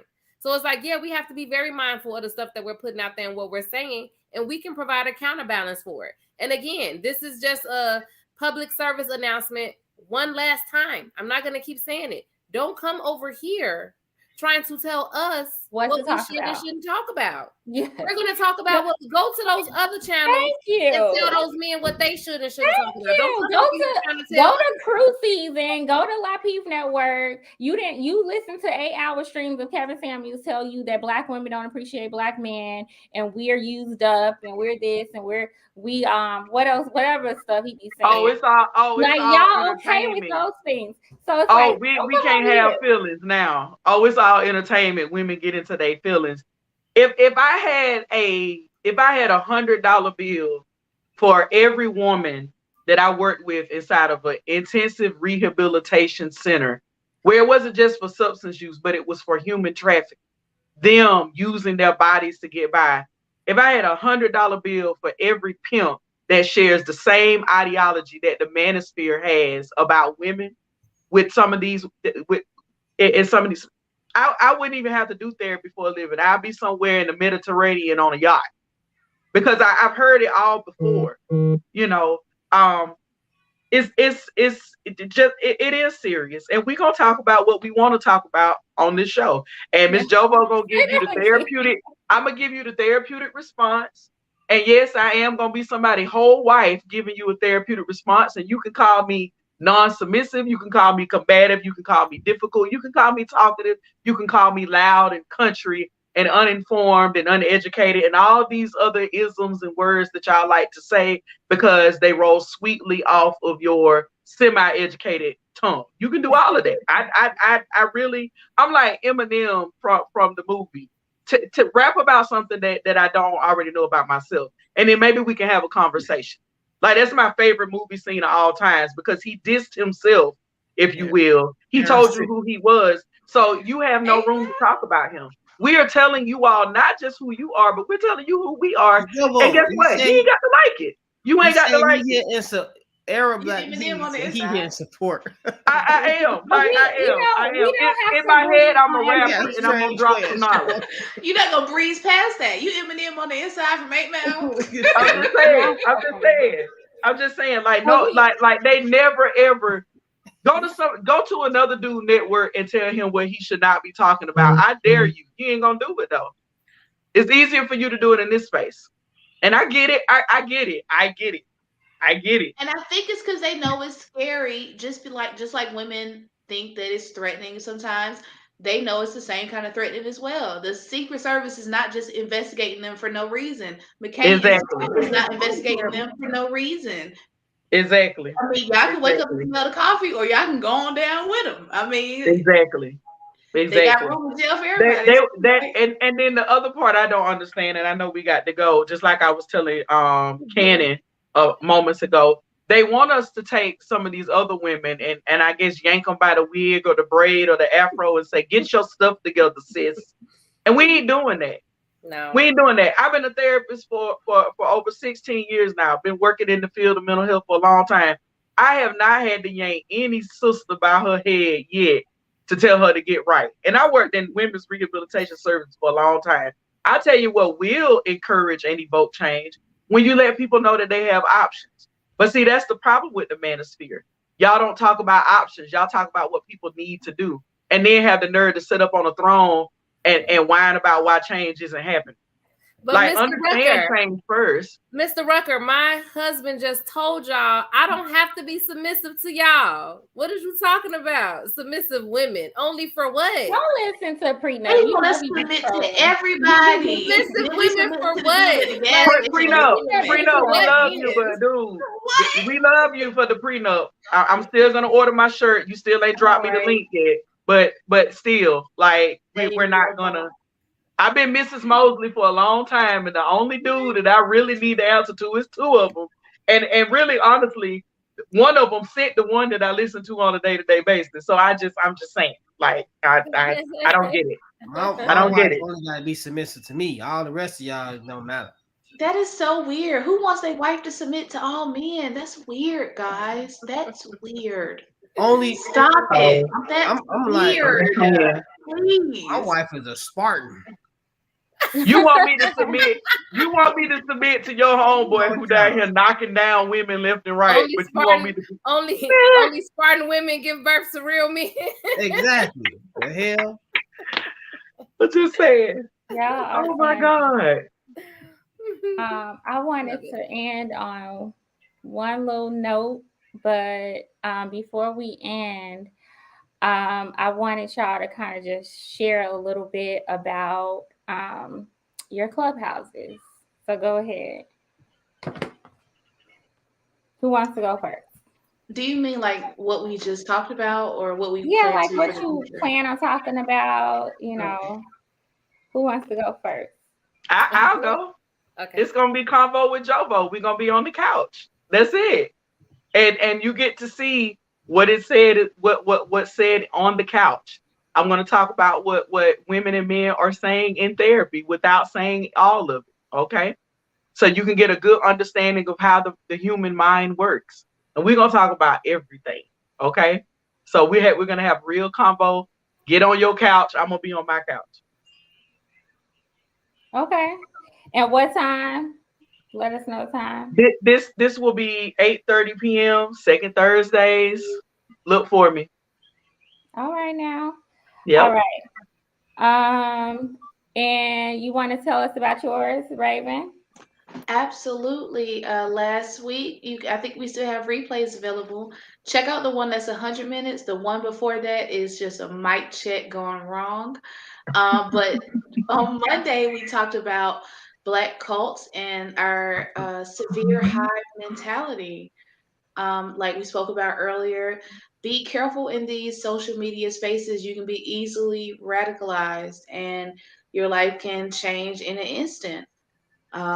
If you guys want to go back and listen to the juicy stuff, go back. But yeah, it's quite a few Black cults based on the same kind of groupthink mindset, y'all. All men think the same. Yeah, you're gonna find out the hard way when y'all in Nicaragua with 300 people not bathing like the Nature Boy cult. So, you know, guys, be careful out there. But yeah, real talk with Raven. So be on the lookout. All right, and Cannon. Yes, and my clubhouse will just cover a lot of common cultural conversations, whatever is kind of going on at the time, but it will be framed in relation to the overall general culture, also backed up with things like research, studies, and just a lot of information on history so that we can kind of understand it from a larger cultural context, different things we're experiencing. Okay. All right now. Well, I want to leave y'all with this. I might ruffle some feathers with this, but you know, I've been ruffling them all night. So, ruffle them feathers, girl. I'm We so got your back. nervous. I'm so nervous. Somebody bring in the music from 8 Mile, like the beat. Somebody drop the beat because I ain't even ready to go to bed. I'm like round 2. Hold on. Well, I need to get it. Hold on. Is it gonna work? Oh man. I might have to say this for next week. Are you gonna leave us in suspense? I know I'll leave y'all in some suspense. Oh man. Yeah, I'm gonna have to say this for next week. But it's all right. Thank y'all for visiting us in the ladies' room. We come to you all every Wednesday night at 7 p.m. Central on YouTube. We also have a Facebook group. It's called the Ladies' Room Group Chat. So find us on Facebook and continue the conversation there. Peace out, y'all. We had a good night. Peace out.